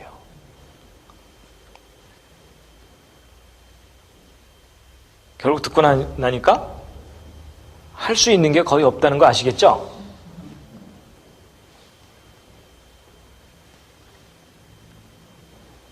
이제 그렇다면 퇴적암은 측정을 못하지만 퇴적암 속에 끼어 있는 화성암들은 측정을 하거든요. 그러면 어쨌든 그렇게 측정한 동위원소 분석해서 측정한 그 값들이 믿을만한지를 이제 확인해 보면 되는데, 여러분 실제 그랜드 캐년의 그 암석들에 대해서 측정을 해봤더니 너무나 모순이 되는 결과가 나오는 거예요. 여러분 이제 그랜드 캐년의 전체적인 구조를 보시면 어떻게 되어 있냐면, 요 밑에 요 파란색으로 된 부분이 A로 표시한 요 부분이 선캄브리아기 퇴적층으로 보고 있어요. 그리고 나서 그 위에 이 B로 되어 있는 요 부분은 고생대 퇴적층으로 알려져 있거든요. 그래서 이 고생대 기간이 한 3억 년 정도라고 보고 있어요. 그래서 3억 년 동안 B층이 퇴적된 거예요. 그 다음에 요 C라고 표시된 요 계곡이 깎여나갔죠. 이거 깎여나가는데 한 7천만 년쯤 걸렸다고 진화론에서 얘기해요. 그리고 나서 D라고 표시한 요 용암이 흘러내렸거든요. 이제 순서는 아시겠죠? 근데 이제 이 퇴적암에 대해서는 직접 연대를 측정 못하지만 이 퇴적암 속에 끼어 있는 화성암들이 있어요. 그래서 여기에 카디나스 베이설트라고 하는 선캄브리아기 현무암이 있습니다. 그럼 요것의 샘플을 채취해 갖고 분석해서 연대를 알아내고, 그 다음에 요 흘러내린 요 용암, 요것도 화성암이기 때문에 요것도 샘플을 채취해서 연대를 측정해 보는 거예요. 그러면 이 카디나스 베이설트하고 여기 요 위에 흘러내린 것하고는 적어도 연대 차이가 몇 년 이상 나야 돼요? 3억 년 이상 연대 차이가 나야 되죠. 그리고 어느 쪽에 더 젊다고 나와야 돼요? 나중에 흘러내린 것이 몇 억 년 이상 젊게 연대가 나와야 되죠. 그게 이제 우리가 당연히 기대되는 결과입니다. 근데 이제 실제 해봤어요. 이 부분에 대해서. 여기 요 흘러내린 이 용암이 여기 있는 사진 요겁니다. 요거 까맣게 흘러내린 거 보이시죠? 그렇죠? 예, 이런 겁니다. 그래서 여기 샘플 채취하고 요 밑에 있는 것도 채취해서 이제 측정을 해봤더니, 일단 요 밑에 선캄브리아기의 그 화성암 부분을 샘플을 채취해갖고 기존에 잘 알려진 연대 측정 방법으로 연대를 측정해 보았더니 대략 7억 년에서 10억 년 정도의 연대가 나왔어요. 그러면 이제 아까 쭉 설명드린 대로라면은 여기 흘러내린 요 현무암은 이거보다도 적어도 한 3억 년 이상 젊게 나와야 되죠. 그럼 대략 한 5억 년 전후에 연대가 나오면 그런 대로 이제 믿을 만한 결과가 나오는 거겠죠. 그래갖고 요 위에 흘러내린 것을 샘플을 채취해서 조사해 봤더니 놀랍게도 데이터가 상당히 오차가 커요. 어떤 경우는 1만 년에서 1700만 년으로 아주 젊게 나오고, 또 어떤 샘플은 12억 년에서 13억 년, 26억 년까지 나와요. 그럼 여러분, 이게 너무 젊은 건 조금 이제 문제가 있고, 다른 것에 비하면. 그러면 평균 10억 년 이상 연대가 나오는 거죠. 그렇죠? 뭔가 좀 예상과는 달리 거꾸로 나왔죠. 나중에 흘러내린 용암이 그 속에 묻혀있는 할아버지 용암보다 더 늙었다고 나온 거예요. 그러니까 할아버지가 손주를 봤는데 손주가 더 늙게 나오는 거예요.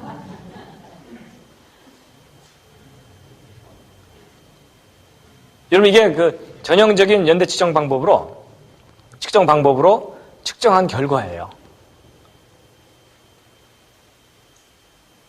이런 현상이 나타나는 줄 모르셨죠? 그러니까 그동안 우리가 막연하게 믿어왔던 그 방송 동요소 연대 측정법이 이렇게 모순되는 결과들을 실제 가져옵니다.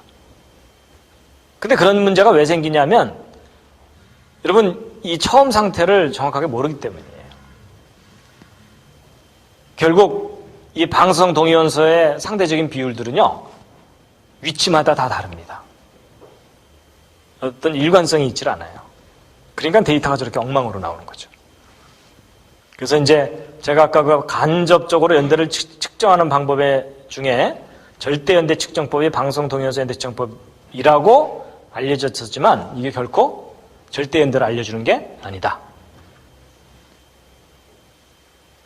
그래서 이제 동위원소 연대 측정의 한계는 첫째, 퇴적암은 측정 불가하고 적절한 반감기에 동위원소가 필요하기 때문에 그게 없는 경우는 측정 못하고 그리고 실제 해봤더니 모순되는 측정 결과들이 나오고 결국 어떤 암석이나 화석들의 절대적인 연대 측정은 불가능하다는 겁니다. 이 동위원소 연대 측정이 한계가 있기 때문에 어떤 절대적인 그 연대들을 측정해낼 수 없다. 이제 이런 말씀을 드렸는데요. 이렇게 이제 절대적으로 연대 측정이 불가능하기 때문에 어쩔 수 없이 이런 퇴적암이나 이 화석들의 연대는 상대적으로 연대를 추정하는 수밖에 없습니다. 그래서 보통 이제 박물관 같은 데 가보면 어떤 암석이 또는 어떤 화석이 몇 년 됐다라고 써놓은 것들은 직접 측정하는 게 아니고 어떤 방법으로 연대를 이제 매기는 거냐면 아마 이 얘기 듣고 나면 또 허무하실 겁니다.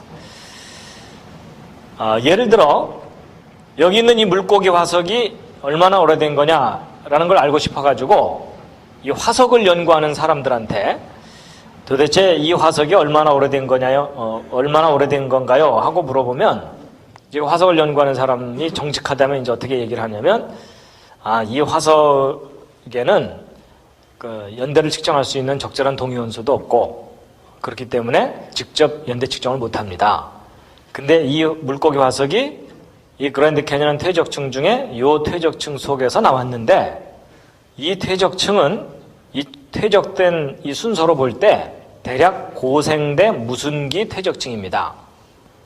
근데 이게 지질학적인 연대로 볼 때 지금부터 대략 한 3억 년 전쯤 퇴적된 것으로 추정되기 때문에 거기서 이 화석이 나왔기 때문에 이 물고기 화석은 대략 3억 년 정도 된 화석이라고 볼 수가 있겠습니다. 이렇게 이제 얘기를 하는 거예요. 그럼 이번에는 이 지층 연구하는, 퇴적층 연구하는 사람한테 가갖고 도대체 이 암석이 얼마나 오래된 걸까요? 이렇게 물어보면은 이제 또 어떻게 대답을 하냐면 이 퇴적암은 방송 동위원소의 측정을 적용할 수가 없기 때문에 직접 측정할 수가 없습니다. 그렇기 때문에 어떻게 하는 거냐면 이 화석 속, 이 퇴적층 속에서 이 물고기 화석이 나왔는데 이 물고기 화석은 진화의 순서상 고생대 무순기쯤에 출현한 물고기이기 때문에 그때 출현한다고 보고 있기 때문에 이 물고기는 대략 한 3억 년 전쯤 살았던 그런 생명체라서 그것이 여기서 나왔기 때문에 이 암석은 지금부터 대략 3억 년쯤 된 것으로 추정됩니다. 이런 거예요. 뭔가 듣고 났더니 약간 속은 듯한 느낌이 드시죠? 그렇죠? 그러니까 이 물고기 화석의 연대는 퇴적암을 가지고 매겨주고 이 퇴적암은 이 물고기 화석을 갖고 매겨주고 이런 거잖아요? 뭔가 짜고 한다는 느낌 드시죠? 이런 것들을 뭐라 그러냐면 circular reasoning이라 그래서 이 순환 논리거든요. A는 B 핑계를 대고 B는 A 핑계를 대는 거예요. 예를 들어 엄마가 잠깐 나갔다 온 사이에 오빠하고 여동생하고 꽃병을 깨트렸어요. 둘 중에 하나가. 그런데 어쨌든 갔다 와서 이거 누가 깨트렸니 그랬더니 오빠가 뭐 동생이 깼다 그러고 동생은 오빠가 깼다고 서로 이렇게 얘기해주면 서로 안 깬 건가요? 그건 아니죠. 바로 그런 것을 순환 논리라 그래요. 서로가 서로를 보증해 주는 거, 또는 서로가 서로를 뭐 이렇게 뒷받침해 주는 그런 거거든요. 그게 이게 절대적으로 무슨 연대를 알아내는 게 아니라는 겁니다. 그래서 여러분 박물관에 있는 그 뭐 고생대, 중생대 이렇게 연대 매겨놓은 것들이 다 이와 같은 논리로 연대를 매겨놓는 거예요. 그런 줄 모르셨죠? 왜냐하면 화석은 말이 없기 때문에, 돌도 말이 없고. 그래서 이제 이 방송 동영상 연대 측정으로는 정확한 연대를 이제 알아낼 수 없다는 것에 대해서 이제 쭉 말씀을 드렸기 때문에, 결국 이 지구가 진화론에서 46억 년 됐다는 주장은 하나의 소설이라고 보시면 됩니다. 그것도 사실에 근거하지 않은 소설입니다. 근데 이 신화를 오늘날 학교에서 공식적으로 사실인 것처럼 가르치기 때문에 사람들이 막연히 그렇게 믿고 있을 뿐이라는 겁니다. 그러면 이제 이 지구가 그렇게 오래됐다는 주장들이 그다지 믿을 만한 게 아니라면, 그럼 성경에서 얘기하는 6,000년 역사, 이거는 좀 뭐가 근거가 있느냐 하는 거거든요. 최근에 얼마 전부터 이 지구가 생겨난 지 얼마 안 되는 젊은 별이라는 증거들이 발견되기 시작했어요. 그래서 이 젊은 지구에 대한 증거들을 이제 좀 소개를 해드릴 텐데요. 첫 번째 증거가 바로 이 보석들입니다. 보석 좋아하시죠? 싫어하시면 절 주시면 됩니다. 하나씩 나눠 가지시죠. 예, 막 감탄이 나오고 막.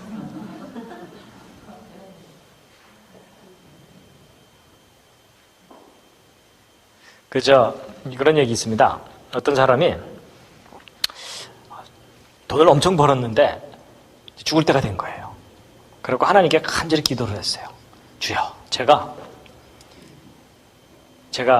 천국에 갈 때 뭐 아무것도 가져갈 수 없는, 인생은 빈손으로 왔다가 빈손으로 가는 거 알지만 그래도 이 모아놓은 재물이 너무 아까우니까 꼭 하나만 천국에 좀 가지고 들어가게 해달라고 간청을 한 거예요.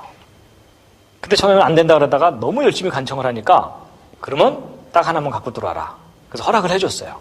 그랬더니 이 사람이 자기 전 재산을 다 팔아갖고 다 금덩어리로 바꾼 거예요. 그래서 그 금덩어리를 잔뜩 이제 준비해 갖고서 천국문에 탁 갔어요. 그랬더니 베드로가 그 앞에서 하는 말이 뭐냐면, 너 이렇게 보도블록을 많이 갖고 왔냐?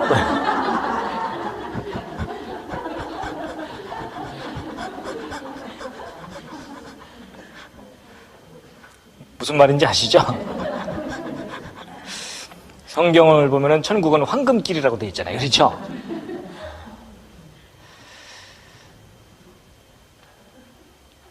그래도 갖고 싶으시죠? 그렇죠?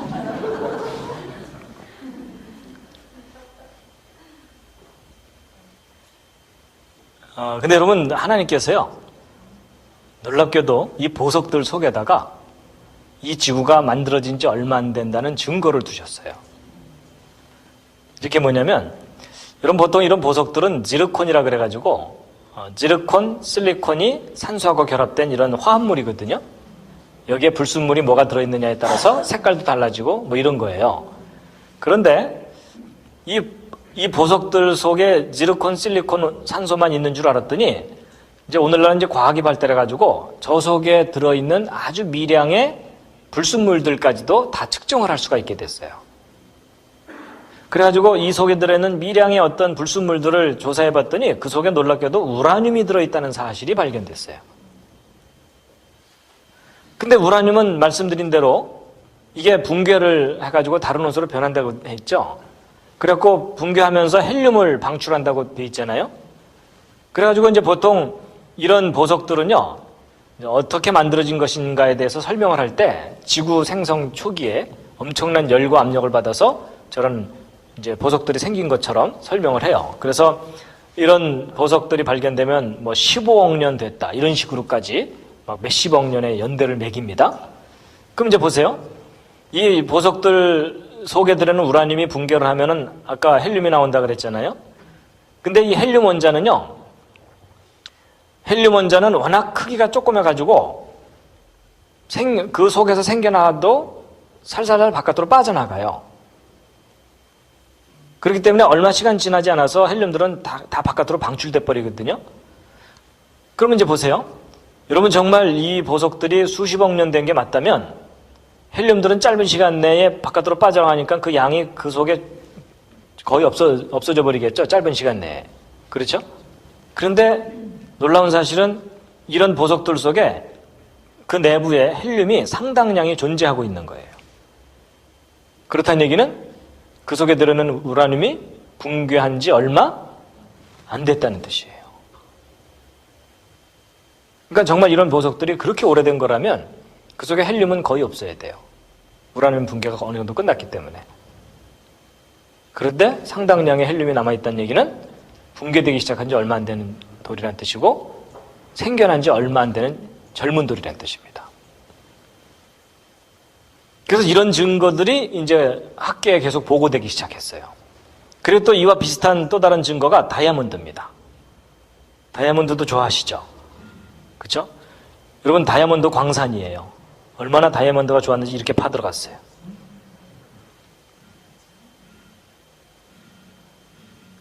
여러분 이 다이아몬드는요. 그 다이아몬드를 구성하고 있는 원소가 탄소입니다. 탄소. 근데 이 탄소는 우리가 알고 있는 흑연, 이 흑연을 이용해서 연필심 만들죠. 그리고 이런 숯, 이런 것들이 다 탄소거든요. 근데 여러분 이 숯덩어리 한 트럭 가지실래요? 다이아몬드 덩어리 하나 가지실래요? 예, 뭐 너무나 가치 차이가 있죠. 똑같은 탄소인데도 이렇게 큰 값의 차이가 있는 거는 이제 구조 때문에 그런데 똑같은 탄소가 이런 식으로 이렇게 판형으로 배열되면 부서지기 쉬운 흑연이 되고요. 이게 그물망처럼 3차원으로 이렇게 결합이 되면 세상에서 가장 단단한 게 돼요. 그러니까 탄소라도 구조가 다르면 값이 달라요. 그렇거든요. 그래서 똑같은 재료를 가지고 멋있게 쓸모있게 건물을 지으면 값이 비싸지잖아요. 그렇죠? 그런 거하고 비슷한 거예요. 그래가지고서 이제 탄소가 이렇게 다이아몬드 되고 흑연도 되고 그러는데 근데 이제 일반적인 탄소는 양성자 6개, 중성자 6개거든요. 근데 이 탄소 중에 방사성 탄소가 있어요. 그거는 뭐냐면 양성자는 6개인데 중성자가 8개예요. 근데 이 방사성 탄소는 그 출신이 탄소 출신이 아니에요. 쟤는 원래 질소였는데 제가 헷가닥 해갖고 탄소인 척 하는 놈이에요. 그러니까 얘는 불안정하기 때문에 질소로 다시 돌아가 버려요. 근데 이 방사성 탄소가 질소로 다시 돌아가는데 그 반감기가 대략 5,000년 정도 됩니다. 그럼 이제 보세요. 무슨 말이냐면 처음에 방사성 탄소가 100% 있었다 하더라도 5,000년 지나면 절반으로 줄어들고 10,000년 지나면 4분의 1로 줄어들고 그것의 10배인 5만 년 정도 지나면 1000분의 1 정도로 줄어들어요. 그러니까 5만 년만 지나도 0.1%로 줄어드니까 거의 없어지는 거예요. 그렇죠? 그러니까 50만 년만 지나면 10의 30승분의 1이라는 얘기는 거의 제로란 뜻이에요. 그러니까 방사성 탄소는 수명이 짧다는 뜻이에요. 몇만 년을 버티기 힘든 것이 방사성 탄소예요. 그럼 이제 보세요. 여러분 이런 다이아몬드 속에 방사성 탄소가 들어 있었을지라도 몇만 년 이내에 사라져버린다는 얘기겠죠? 그럼 이 다이아몬드가 정말 뭐 수백만 년 또는 수억 년 된 돌이라면 오늘날 발견되는 다이아몬드 속에는 방사성 탄소가 있을 수 있겠어요? 없겠어요? 있을 수가 없겠죠. 그렇죠? 그런데 놀라운 사실은 정말 수십억 년 됐다면 하나도 존재하지 않았어야 되는데 지금 현재 다이아몬드들 속에는 방사성 탄소가 상당량이 들어있는 거예요. 그러니까 존재한다는 사실들이 확인되고 있는 거예요. 그렇다는 얘기는 이 다이아몬드가 생겨난 지 얼마 안 됐다는 얘기예요. 적어도 몇만 년 이내란 얘기예요. 그러니까 보통 사람들이 알고 있기는 막 몇억 년 된 줄 알았는데 그 속에 방사성탄소가 존재하기 때문에 얼마 안 된 돌이라는 사실을 알게 되는 거예요. 그래서 과학자들이 이런 걸 자꾸 발견하면서 깜짝깜짝 놀라고 있어요. 그동안 우리가 뻥쳤네 뭐 이러면서. 그래서 돌은 말이 없는 게 아니라요. 사실은 돌은 아주 정확하게 우리한테 뭔가를 말해주고 있어요. 우리가 듣지를 못해서 그렇죠. 그래서 이거 보다 보면서 제가 무슨 성경 말씀이 떠오르냐면, 어린아이들이 자꾸 떠드니까 제자들이 좀 조용히 하라고 그랬잖아요. 그랬더니 뭐라 그랬어요? 그 아이들 입을 막으면 돌들이 소리를 칠 거라 그랬죠. 사실은 돌들이 너무나 정확한 증거를 갖고 소리치고 있어요. 근데 우리가 그걸 듣고 있지 못해서 그런 거예요. 이번에 이제 어떤 내용을 좀 말씀드릴 거냐면, 탄소 동위원소 연대 측정법에 대해서 이제 말씀드릴 텐데요. 여러분 보통 가끔 텔레비전이나 이런 신문이나 이런데 뭐 구석기 시대 무슨 뭐 유적지를 발굴했다 이런 거 있죠. 그럼 거기 있는 나무 조각이나 벽시 이런 거 이렇게 분석해서 아 이게 뭐 몇만 년 된 거다 이런 식으로 발표하는 거 있죠. 그럼 이제 사람들은 뭐 굉장히 정확하겠지 이렇게 생각하는데, 이제 과연 그게 믿을 만한 것인지 이제 설명을 드릴 텐데요. 이제 아까 말씀드린 대로 공기 중에 이게 질소가 이렇게 있거든요. 그러니까 우리가 숨쉬는 이 공기 중에는 산소가 있기도 하지만 질소가 더 많습니다. 근데 이 질소가 우주선을 맞으면, 우주선을 맞는다 그래서 뭐 챌린저하고 충돌하는 게 아니고 우주에 강한 빛들이 있어요. 그런 강한 빛들을 맞으면 이 질소가 헷가닥해갖고 탄소로 변해요. 이게 방사성 탄소입니다. 그래서 이 강한 우주선이 요 양성자 하나를 중성자로 바꿔줘요. 그러면 질소에 있던 요 양성자 하나가 중성자로 변하니까, 양성자가 변하면은 이 화학적인 성질이 달라지거든요. 그래서 탄소가 되는데 그 대신 무게는 질소하고 똑같은 무게를 갖는 거가 돼요. 그러니까 원래 탄소는 C12인데 방사성 탄소는 C14이라 그래서 원자량이 좀 더 많은 그런 이제 탄소가 돼요. 근데 이제 이런 방사성 탄소들이 공기 중에 있는 산소 두 개하고 결합해서 CO2가 됩니다. CO2 아시죠? 이산화탄소. 그럼 이산화탄소가 되면 이 식물들이 그 이산화탄소를 광합성을 하면서 흡수를 해요. 어쨌든 제가 화학적인 성질은 탄소인 척 하니까. 그래갖고 이 간첩 같은 이 방사성 탄소들이 식물들 속에 이렇게 들어가게 됩니다. 그러면 이제 이 동물들이 풀을 뜯어 먹잖아요? 그러면 이 속에 들어있는 방사성 탄소가 이 동물들 안으로 들어가요. 그래서 뭐 뼈 성분, 뼈 속에 골수가 있고 뭐 이러니까 그런 성분 속으로 들어가요. 그래갖고 이제 이 동물들 안에 방사성 탄소가 축적이 됩니다. 근데 살아있는 동안에는 먹고 배설하니까 몸 안에 있는 방사성 탄소의 농도가 어느 일정하게 유지되겠죠. 근데 얘가 이제 돌아가시면 더 이상 들어오는 방사성 탄소는 없게 돼요. 그 대신 있는 방사성 탄소들이 붕괴가 되면서 질소로 돌아가겠죠. 그럼 방사성 탄소의 농도가 시간이 지나면서 점점점 자꾸 이렇게 사라져가니까 농도가 줄어들게 돼 있어요.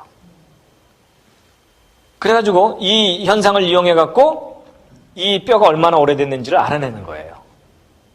그리고 예를 들어 앞마당을 파다가 말뼈다구 하나가 나왔다고 치자고요.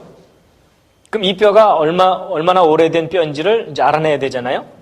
그래갖고 이 안에 들어있는 방사성탄소의 농도를 측정을 합니다. 그래서 이 해갖고 이게 얼마나 오래됐는지를 알아내야 되는데, 근데 문제는 이제 아까처럼 초기 상태를 모르잖아요. 그렇죠? 초기 상태를 모르니까 이제 어떻게 가정을 하냐면, 이 초기 상태를 현재 살고 있는 말뼈 속에 들어있는 농도가 초기 상태였을 거라고 가정하는 거예요. 하여튼 과학자들은 뭔가 모르면 가정한다고 했죠? 그럼 이제 처음 상태가 있었을 텐데 지금 현재 그것에 2분의 1, 4분의 1밖에 안 남은 거잖아요? 그럼 4분의 1밖에 안 남았다는 얘기는 절반으로 줄어드는데 5,700년 걸리니까 이 뼈는 10,000년 정도 된 거다. 이렇게 결론을 내는 거예요. 이제 원리는 이해가 되시죠? 예. 그럼 이제 이렇게 해서 이게 10,000년 됐다고 발표를 하면 그거 믿어줘야 되는 거 아니냐? 근데 이제 문제가 있어요. 여러분 과연 이 말이 죽기 직전에 방사성탄소 농도가 오늘날 살고 있는 말하고 농도가 똑같았겠느냐 하는 거예요. 네가 봤어? 이러면 할 말이 없잖아요. 그렇죠? 그런데 이제 이 부분에 대해서 한 가지 중요한 그 단서가 있어요. 뭐냐면 이 과학자들이 이 지구를 조사해 봤더니 이 지구에 자기장이 있거든요. 여러분, 지구가 하나의 큰 자석인 거 아시죠? 그래서 그 나침반 이용하는 이유가 뭐냐면 북극과 남극에 그 자기장이 형성되어 있으니까 나침반의 그 자석이 방향을 가리키는 거잖아요. 근데 이 지구 자기장이 이렇게 있는데 이 지구 자기장이 무슨 역할을 하냐면 지구를 보호해주는 역할을 해요. 여러분, 지구에 이렇게 자기장이 생겨 있으면 어떤 역할을 하냐면 여러분, 태양으로부터 엄청난 강한 이 빛들이 나오거든요. 근데 이 빛들이 우리 마치 폭풍이 불면은 막 바람이 모든 것들을 막 이렇게 휩쓸듯이 이 지구 쪽으로 막 거대한 강한 빛들의 바람들이 오고 있어요. 그런데 이 자기장이 그 강한 태양으로부터 나오는 강한 빛들을 이렇게 막아주고 있어요. 밀어내고 있어요. 그래갖고 이런 강한 살인광선들이 이렇게 옆으로 이제 비껴가는 거거든요.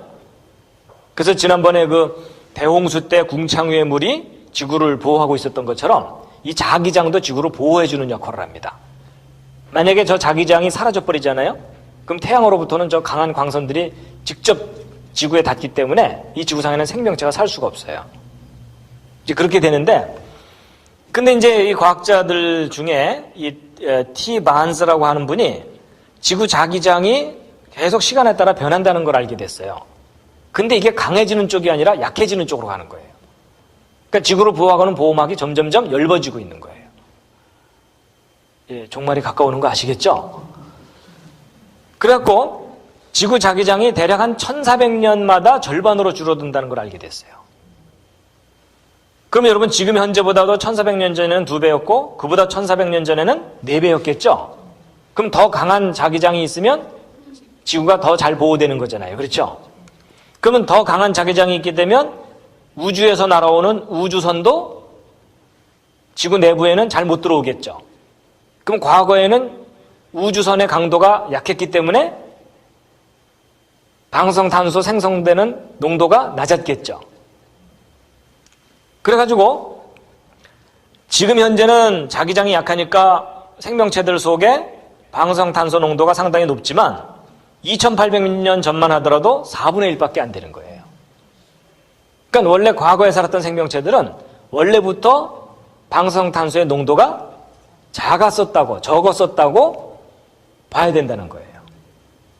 근데 여러분, 아까 우리가 계산할 때는 오늘날 살고 있는 동물하고 똑같은 방사성탄소 농도를 갖고 있었다고 가정을 하고 나서 얼마나 오래됐는지 계산한 거잖아요. 그렇죠? 그러니까 원래는 이렇게 높았던 것이 아니고 원래부터 농도가 적었던 뼈였다는 것을 알 수 있다는 거예요. 그러니까 실제 방사성탄소의 농도를 측정해갖고 그걸 이용해서 어떤 유물의 연대를 매긴다는 것은 실제보다도 더 과장된 연대가 매겨진다, 그 뜻입니다. 바로 이런 문제 때문에 오래됐다고 주장하는 유물들일수록 과장된 연대들이 매겨지게 되어 있는 그런 이야기예요. 그래가지고요, 지난번에 제가 공룡 이야기할 때 이 아크로켄토사우루스나 알로사우루스의 뼈 속에 들어있는 방사성탄소를 측정해갖고 이 공룡들이 얼마나 오래된 건지에 대한 결과들이 이렇게 나왔다 그랬죠? 그래서 그때 나온 결과값들이 3만 년, 2만 년, 16,000년 이 정도의 연대가 나왔다고 그랬잖아요? 그렇다면 이 연대들도 사실은 실제보다 과장된 연대들로 얻어진 거라는 겁니다. 그래서 이제 공룡뼈 속에 탄소 동위원소가 남아있는 것 자체도 충격이지만 그걸 분석해서 몇만 년 됐다고 하는 저 연대들조차도 과장된 연대이기 때문에 실제로 이 공룡들은 죽은 지 얼마 안 된다는 거예요. 몇천 년 이내에 죽은 것일 수 있다, 그 말입니다. 그러니까 이제 아까 보세요. 46억 년 됐다는 것도 소설이고 중생대에 지금부터 1억 년, 2억 년 전에 공룡이 살았다는 그 주장도 공룡뼈 속에 탄소 동위원소가 들어있기 때문에 그것도 소설이죠. 그러니까 여러분 진화론에서 그동안 얘기했던 막 수십억 년, 수억 년 이런 스토리들이 사실은 다 부풀려진 그런 연대들이라는 겁니다. 자, 그 다음에 이제 얼마 전에 발견된 아주 놀라운 증거를 이제 소개해 드릴 텐데요. 이런데 한번 관광을 가면 좋겠죠. 그렇죠? 여기가 미국의 국립공원 중에 하나인 요세미티 공원인데요. 예, 거기 대단하죠? 자, 이제 또 심한 방언이 하나 또 나왔는데요. 이 방사성 동심원 이야기예요. 라디오 헬로라고 하는 건데요. 여러분 그저 바닷가에 놀러 가 보시면 하루 종일 이제 모래사장에서 놀다 보면 이제 숙소에 돌아와서 이제 몸을 씻게 되면은 이 발 같은데 이렇게 뭐가 반짝반짝 하던 게 붙어 있는 거 기억나세요? 그렇죠. 뭐가 반짝반짝한 고기 비늘 같은 거가 이렇게 조그맣게 붙어 있는데 그 여간에서 털어도 잘 안 떨어지죠. 착 달라붙어 갖고 그게 바로 이제 운모라고 하는 그런 광물질 중에 하나거든요. 그래서 보통 이제 이런 암석들을 구성하는 요소들이 아마 옛날에 희미하게 배운 기억이 나실 겁니다. 석영, 장석, 운모. 기억 안 나셔도 할 수 없습니다. 그래서 이런 석영을 이용해서는 유리 같은 걸 만들거든요. 이걸 녹여서 다시 불순물 빼내고 굳히면 이렇게 투명한 유리가 되고요. 그다음에 장석 같은 것을 저게 이제 완전히 가루로 풍화된 것, 그 점토 같은 거예요. 그걸로 다시 도자기도 만들고 그러죠. 그다음에 이 운모는 이제 어디에 쓰냐면 넓은 운모판은 그 다리미 밑판으로 써요. 왜냐면 이게 이제 전기를 통하지 않게 해주는데 그 대신 이 판 사이로 열이 잘 전달되기 때문에 다리미 밑에 판에서 열이 수평으로 잘 전달되면 다리미 위판 전체가 골고루 온도가 일정해지죠. 그래서 운모판으로 이제 다리미 위판을 쓰거든요. 이제 그랬었는데 그 중에 이제 운모입니다. 운모. 이 운모인데 이 운모는 이게 고기 비늘처럼 이렇게 얇게 벗겨져요. 그러니까 저 벗겨진 조각들이 모래사장에 잔뜩 포함되어 있기 때문에 우리가 이제 바닷가에서 놀다 보면 저게 자꾸 몸에 들러붙는 거예요. 물하고 함께 딱 들러붙어 버리는 겁니다. 그래서 잘 안 띄어집니다. 그리고 이제 운모 중에는 흑운모라 그래서 까만 색깔 운모가 있어요. 저 안에 또 무슨 이 철성분이나 이런 게 들어가면 이제 좀 어둡게 이렇게 있는데 이런 것들이 운모 같은 것들이 이제 어디에 보통 이제 들어있냐면 화강암이라고 아시죠? 건축 재료로 많이 쓰고 있는 이 화강암의 요 까만색 이런 것들이 흑운모입니다. 그래가지고 이제 이 화강암은요 지질학에서 지구과학이나 이런 데서 얘기할 때 심성암이라고 얘기해요. 이게 심성암이 뭐 심성이 곱다 이런 뜻이 아니고 깊은 곳에서 만들어진 암석 이런 뜻이거든요. 여러분 땅 속에 그 돌이 녹은 액체가 있잖아요. 그걸 마그마라고 하죠. 이제 그런 것들이 화산을 통해서 이렇게 터져 나오죠.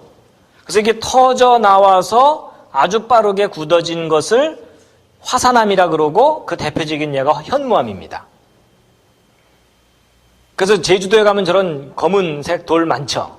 그렇죠? 예. 그래서 이제 이게 현무암이고 그 다음에 이 땅 속에서 터져 나오지도 못하고 한을 품고 죽은 애들이 있어요. 이런 걸 이제 바로 심성암이라 그래요. 깊은 곳에서 서서히 굳어져서 형성된 암석. 그리고 그것의 중간쯤 되는 것이 반심성암. 이렇게 이제 분류를 합니다. 그 중에 이 화강암은 심성암으로 분류되고 있어요. 그래서 이 화강암은 지구 생성 초기에 거대한 마그마들이 땅 속에서 아주 오랜 세월 동안 서서히 굳어진 것. 이렇게 보고 있어요. 근데 이 화강암 속에서 아주 놀라운 증거가 들어있다는 사실을 알게 된 거예요. 그걸 연구한 분이 바로 이 로버트 젠틀이라는 분인데 이분이 이 화강암 속에 어떤 지금까지의 진화론자들이 주장했던 지구 생성 스토리를 뒤엎을 수 있는 중요한 증거가 들어있다는 것을 밝혀낸 분입니다. 그래서 이제 방사성 동심원 또는 방사능 후광이라고 하는데 여러분 후광이라는 게 뭔지 기억하십니까? 그저 여러분, 예수님을 그린 성화 같은 데 보면 머리 뒤쪽으로 무슨 쟁반 같은 거 하나 그려놓은 거, 그런 거 있죠? 그래서 뒤에서 나는 빛, 이런 뜻이에요. 그래서 이제 누가 뭐 출세를 하면은 누구의 후광을 업고 뭐 정치에 뭐 입문했다, 뭐 이런 식으로 표현하죠. 그런 걸 후광이라 그래요. 그래서 이제 이렇게 바로 그런 건데, 여러분, 이 화강암 속에 아까 그 운모 같은 게 있다 그랬잖아요. 그래갖고 이제 스카치 테이프 같은 걸로 저 화강암 표면에다가 붙였다 뗐다 붙였다 뗐다 이러면은 저 운모 부스러기들이 스카치 테이프에 떨어져 나와요. 떨어져서 들러붙어요. 이제 그걸 그러면 이제 현미경에다 딱 넣고서 이렇게 들여다보면은 그 운모 속에 이렇게 동글동글한 이런 원형의 어떤 무늬들이 발견돼요. 이런 걸 이제 방사능 후광이라 그러거든요. 근데 이런 동글동글한 것이 무늬가 존재하는 이유가 뭐냐면, 이런 동글동글한 것의 중심 부분에 방사성 동위원소들이 들어 있었다는 흔적이에요. 그래가지고 아까 그 우라늄이 붕괴되면서 나부로 될 때까지 알파선을 방출한다 그랬죠? 헬륨을. 근데 이 헬륨들이 방출되면서 일정한 거리에다가 이렇게 동그라미 무늬를 만들어요. 그래서 이 알파선은 에너지를 갖고 있기 때문에 이게 뛰쳐나가면서 그 주변의 원자들을 이렇게 약간 변형시키는 거예요. 그래갖고 이제 색깔이 달라지게 만드는 겁니다. 그래가지고 이제 우라늄이 붕괴될 때 모두 알파선이 8개가 나가죠? 근데 그 알파선마다 에너지 값이 다 다르거든요? 그러니까 자기 에너지 값에 비례한 만큼의 거리에다가 링을 만들어요. 양파 링처럼, 양파 껍질처럼. 그게 링을 만드는데, 그럼 우라늄이 납으로 변할 때까지 모두 8개의 알파선이 나오기 때문에 모두 8개의 링을 만들거든요. 그리고 우라늄부터 시작하면은 8개를 만들지만, 예를 들어 여기 보세요. 이 폴로늄이라고 하는 이 원소는 여기서부터 출발을 하면은 알파6, 알파7, 알파8, 그래서 알파선이 3개가 나오죠. 그러면 이 폴로늄 218부터 시작되면 링이 3개가 만들어지겠죠. 그게 바로 요 링이거든요. 그러면 여러분, 요 링의 개수를 잘 세어보면은 이 중심 부분에 맨 처음에 어떤 원소가 있었는지를 확인할 수가 있겠죠. 이제 바로 그런 거예요. 그래가지고, 링이 8개가 있으면 그 중심 부분에 우라늄이라는 원소가 있었던 거고, 그 다음에 링이 3개면은 폴로늄 218번이고, 링이 2개만 있는 경우는 그 중심에 폴로늄 214고, 링이 하나만 있는 경우는 폴로늄 210이고, 이런 식으로 해갖고 그 중심 부분에 맨 처음에 어떤 동위원소가 있는지를 확인할 수가 있어요. 그래가지고 이제 우라늄부터 붕괴를 해가지고서 이제 이렇게 되면은 8개, 뭐 이런 식으로 되는 건데, 근데 이제 놀라운 사실은 이 마그마가 오랜 세월 동안 서서히 굳어져서 형성됐다는 이 화강암 속에서 우라늄 238에 의한 8개의 링만 발견되는 게 아니라 폴로늄 218번에 의한 이 3개짜리 링이 발견된다는 거거든요. 근데 이게 좀 충격적인 증거예요. 왜냐하면 여러분 보세요. 우라늄은 반감기가 45억 년이기 때문에 이 중심에 우라늄이 있었다 할지라도 45억 년이 지나도 절반만 붕괴되고 나머지 절반은 역시 남아있죠. 그러니까 이 우라늄은요, 이 용암이 몇십억 년 동안 서서히 굳어도 늠름하게 버티고 남아있어요. 그러니까 이 마그마가 굳어지고 나서 붕괴를 해도 얼마든지 8개짜리 링을 만들어낼 수가 있어요. 그렇죠? 근데 이 폴로늄은요, 폴로늄이라는 원자는 어떤 상황이냐면 폴로늄 218번은 반감기가 3분밖에 안 돼요. 3분. 컵라면 불리는 시간. 3분이거든요. 그러면 3분이 반감기란 얘기는 6분 지나면, 3분 지나면 2분의 1, 6분 지나면 4분의 1, 이런 식으로 하면 30분만 지나면 거의 제로가 된다는 거예요. 그러니까 이 폴로늄은 30분 이내에 거의 사라져 버립니다. 그럼 이 폴로늄에 의한 첫 번째 링이 요 중간에 있는 거거든요. 이 첫 번째 링은 30분 이내에 만들어진다는 얘기예요. 그러니까 폴로늄이 존재하기 시작한 지 30분 지나면은 더 이상 이 첫 번째 링은 만들어지질 않아요. 그럼 여러분 생각해 보세요. 만약에 이 용암이 막 수만 년 동안 서서히 굳어진다면 굳어지기 전에 이미 폴로늄 218번은 사라져 버리죠. 그럼 예를 들어 이게 오랜 세월 동안 서서히 굳어졌다면 이 속에는 폴로늄 218번에 의한 이 3중링은 존재할 수가 있어요, 없어요?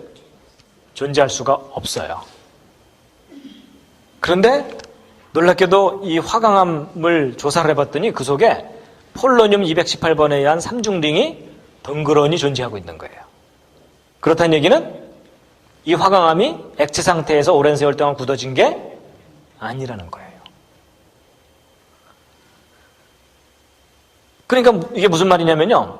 이 진화론에서는 이 화강암이 지구가 생성되고 나서 불덩어리였다가 오랜 세월 동안 서서히 굳을 때 그때 형성된 게 화강암이라고 주장하고 있거든요. 근데 그렇게 오랜 세월 동안 굳어진 거라면 폴로늄 218번에 의한 3중링이 존재하면 안 되는데 그 안에 유령처럼 존재하고 있는 거예요. 그렇다는 얘기는 지구가 오랜 세월 동안 서서히 굳어진 게 아니라는 거예요. 적어도 뭐냐면 이 화강암은 마그마가 서서히 굳어져서 만들어진 게 아니라는 거예요. 그러니까 어찌 보면 막 수억 년 또는 수십억 년, 수천만 년, 수십만 년 또는 적어도 수만 년 이상의 세월의 증거라고 생각했던 이 화강암이 그런 오랜 세월의 증거가 아니라는 겁니다. 그리고 두 번째는 용암으로부터 굳어진 돌이 아니라는 거예요. 다른 방법으로 생겨난 돌이란 얘기예요. 그래서 이게 발견되고 나서 학자들이 또 그동안 우리가 뭔가를 잘못 알고 있었네 이렇게 된 거예요. 그래서 놀랍게도 이 돌 속에 이 돌이 오랜 세월의 증거가 아니라는 증거가 들어있는 겁니다. 더군다나 이제 뭐까지 발견됐냐면요. 미국의 이 콜로라도 이 고원에서 이 나무 화석이 발견됐는데 이 나무가 일부분이 탄화가 된 거예요. 석탄처럼 변한 거예요. 근데 이 나무가 저렇게 돌덩어리처럼 변하려면 어떻게 돼야 되냐면 광물질이 이렇게 침투해 들어가야 되잖아요. 그렇죠? 그래서 이제 굳어지게 되는데 여러분 이 나무 속에 광물질이 이렇게 침투해 들어가려면 꽤 오랜 시간이 걸리겠죠. 그리고 또 그게 굳어지려면 꽤 오랜 시간이 걸릴 것 같은 느낌이 들잖아요. 그래서 보통 이런 나무 화석들은요 아주 오랜 세월이 지난 거다라고 가르쳐요. 그래서 대략 이제 여기서 발견된 이 나무는 5,500만 년에서 8,000만 년 전에 형성된 화석이다. 이렇게 이제 했었거든요. 근데 놀랍게도 이 내부 조직을 조사하다가 뭐가 발견됐냐면 이 폴로늄 210짜리 첫 번째 링 하나만 만드는 그 링이 발견됐는데 동그랗게 발견된 게 아니라 이렇게 찌그러진 상태로 발견된 거예요.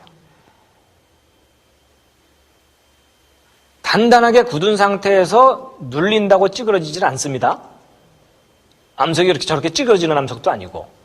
그럼 이게 무슨 얘기냐면은 이게 소프트한 상태에서 눌린 거예요, 일단. 그러고 나서 굳어진 거예요. 그 얘기 무슨 얘기냐면 이 속으로 암석 성분이 침투해 들어가는 시간이 그렇게 오래 걸린 게 아니라는 거예요. 아주 짧은 시간 내에 암석 성분이 죽처럼 흘러들어가 가지고 아주 빠른 시간 내에 굳어지는 거예요. 왜냐하면 이 폴로늄 210번은요 반감기가 138일이기 때문에 4년 이내에 붕괴가 끝나요. 그러니까 이 나무가 정말 수천만 년 오래된 거라면 그렇게 오랜 세월을 이 폴로늄 210번이 견뎌주지를 못해요. 그렇죠? 그러니까 짧은 시간 내에 붕괴를 딱 끝내고서 링 무늬를 만들었는데 그 링 무늬를 만든 상태에서 눌린 거예요. 그러니까 이렇게 찌그러진 거죠. 그러니까 비교적 짧은 시간 내에 침투에 들어가서 짧은 시간 내에 굳어졌다 그 뜻이에요. 그러니까 이런 나무 화석들이 그렇게 오랜 세월 동안에 걸쳐서 형성되는 게 아니라는 강력한 증거가 그 안에서 발견되는 거예요.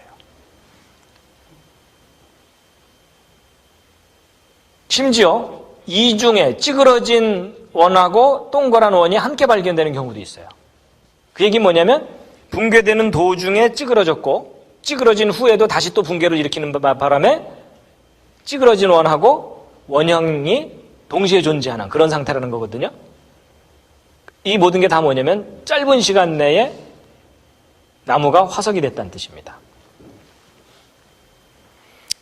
그래서 그동안 우리가 오랜 세월을 증거하는 것이라고 알려졌던 것들이 이런 구체적인 증거들에 의해서 비교적 짧은 시간 내에 형성된 거라는 이제 그런 사실들을 알게 된 겁니다.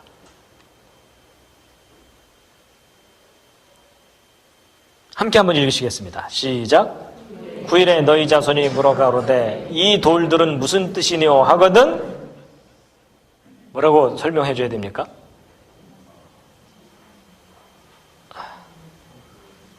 저 속에 저게 순식간에 만들어졌다는 증거가 있단다. 뭐 이렇게 설명해 줘야 된다는 겁니다. 저 돌 속에 이게 그렇게 오랜 세월 동안 만들어진 것이 아니라는 증거가 있단다. 그래서 이제 이거 연구하신 분이 요 젠트리 박사인데요. 그 아들이 그 아버지를 이어서 계속 연구하고 있어요. 그래서 아까 그 보석들, 그 속에 헬륨이 상당량 존재하기 때문에 이 돌들이 절대로 오래된 것이 아니다라는 증거, 또 다이아몬드 속에도 탄소 동위원소가 존재하는 것 자체가 이 다이아몬드가 만들어진 지 얼마 안 됐다는 증거, 폴로늄 218번의 삼중링도 저런 돌들이 오랜 세월 동안 만들어진 게 아니라는 증거, 이런 것들이 계속 발견되고 있어갖고 이 지구가 절대로 오래된 별이 아닙니다. 그래서 이제 그 연대 측정하는 기본 원리가 뭐냐면요, 이제 시간이 이렇게 흐르는 것에 따라서 시간에 따라서 어떤 값들이 변하거든요. 뭔가 이 지구상에는 계속 변화가 일어나기 때문에 시간에 따라 이렇게 변해가요. 근데 그 변해가는 걸 이용해 가지고서 이게 얼마나 오래됐는가 이런 걸 이제 추정하는 겁니다. 지금 현재로부터. 근데 이제 문제는 이게 이렇게 일정하게 변하면은 모르겠는데 시간에 따라 자꾸 그 속도가 변해요. 이렇게. 그러니까 지금 현재 측정할 때는 꽤 오래된 것 같지만 좀 과거로 거슬러 올라가서 거기서 측정하면 이 지구가 그렇게 오래되지 않은 거라는 겁니다. 그래서 이 지구상에는요, 여러 가지 물리량들이 변하는데 모든 물리량들이 이 지구가 생겨난 지 몇 억 년 됐다라는 것을 똑같이 증거해 주는 게 아니고요. 이 지구상에는 서로 다른 물리량들이 이렇게 있어갖고 무엇으로 측정하느냐에 따라서 지구의 나이가 매번 달라져요. 이게 무슨 말이냐면 데이터의 일관성이 없다는 얘기예요. 근데 그 중에 진화론자들은 이 중에 어떤 걸 택할까요? 가장 지구의 나이가 오래됐다는 것을 택해서 사람들에게 가르치고 있는 겁니다. 그래서 모든 것들이 다 일정한 지구의 역사를 알려주면은 우리가 그걸 믿어야죠. 그렇죠? 가능성이 높으니까. 근데 그렇지가 않은 겁니다. 그런 이제 그 밖에 이제 지난번 인류기원 얘기할 때 인류가 진화를 시작한 지 수십만 년 됐다고 얘기를 하지만 인구가 증가된 그 속도, 그런 걸 검증해 볼 때 오히려 수천 년 전에 대홍수로 인해서 8명 살아남아서 짧은 시간 내에 인구가 늘어났다는 것이 더 타당하다는 그런 얘기 해드렸죠. 그래서 그동안 이제 사람들이 굉장히 오랜 세월 동안 지구의 역사가 이어졌을 거라는 생각을 갖게 되는 것이 절대적인 근거에 의해서 말하는 게 아니다라는 것을 이제 오늘 쭉 말씀을 드린 겁니다. 그래서 결국 이제 무슨 얘기냐면 지구가 만들어진 지 6,000년 됐다는 성경의 주장이 과학적인 관점으로 볼 때 터무니없다. 아닙니다. 지구가 굉장히 오래됐다는 주장들이 다 사실은 근거가 없는 그런 이야기들이기 때문에 이 모든 걸 종합해 볼 때 지구가 창조된 지 얼마 안 되는 젊은 별이라고 믿을 만한 충분한 가능성이 있습니다. 자, 베드로 후서 3장 3절부터 5절까지 함께 한번 읽으시겠습니다. 시작. 먼저 이것을 알지니 말세에 기롱하는 자들이 와서 자기의 정욕을 좇아 행하며 기롱하여 가로되 주의 강림하신다는 약속이 어디 있느뇨? 조상들이 잔후로부터 만물이 처음 창조할 때와 같이 그냥 있다 하니 이는 하늘이 옛적부터 있는 것과 땅이 물에서 나와 물로 성립한 것도 하나님의 말씀으로 된 것을 저희가 잊으려 함이로다. 그러니까 사람들이 뭐라고 얘기한다는 얘기냐면 그냥 뭐 특별한 변화 없이 지금까지 오랜 세월 동안 그냥 그저 있어 왔다. 그러니까 대홍수도 없었고 어떤 지구상의 큰 격변도 없이 그냥 과거나 지금이나 비슷했다. 그러니까 뭐 예수님이 언제 오시겠냐. 뭐 이렇게 사람들을 이제 조롱한다는 겁니다. 속이고. 6절 7절도 읽겠습니다. 시작. 이로 말미암아 그때 세상은 물의 넘침으로 멸망하였으되 이제 하늘과 땅은 그 동일한 말씀으로 불사르기 위하여 간수하신 바 되어 경건치 아니한 사람들의 심판과 멸망의 날까지 보존하여 두신 것이니라. 아무 일도 없었던 것이 아니라 홍수로 망했고, 그렇죠? 그리고 뭐 결코 무슨 일이 일어날 것 같지 않은 이 세상이 결국 마지막에 하나님의 불의 심판으로 이제 끝나게 될 거다. 그런 겁니다. 근데 이게 무슨 얘기냐면요. 여러분 진화론을 자꾸 배우다 보면요. 지구 나이 45억 년 됐다 그러잖아요. 그렇죠? 그럼 그 아득한 세월이 여기까지 왔으면 또 앞으로 아득한 세월이 그냥 이어질 것 같은 믿음이 생겨요. 맞죠?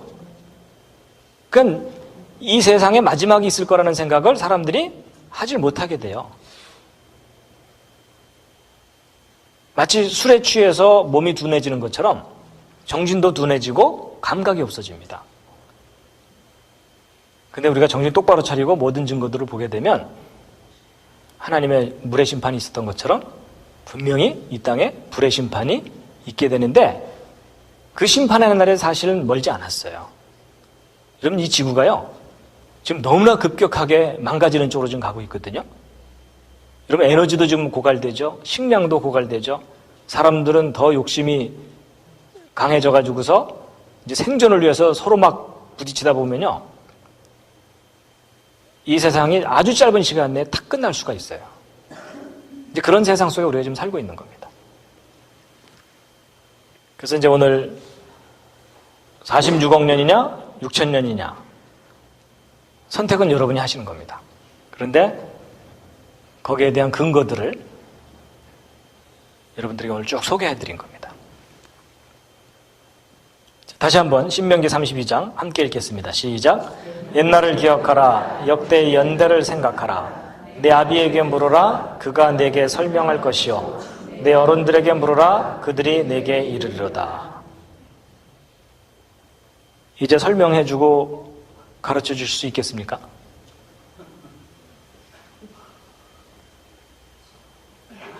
표정이 어두워지시는군요.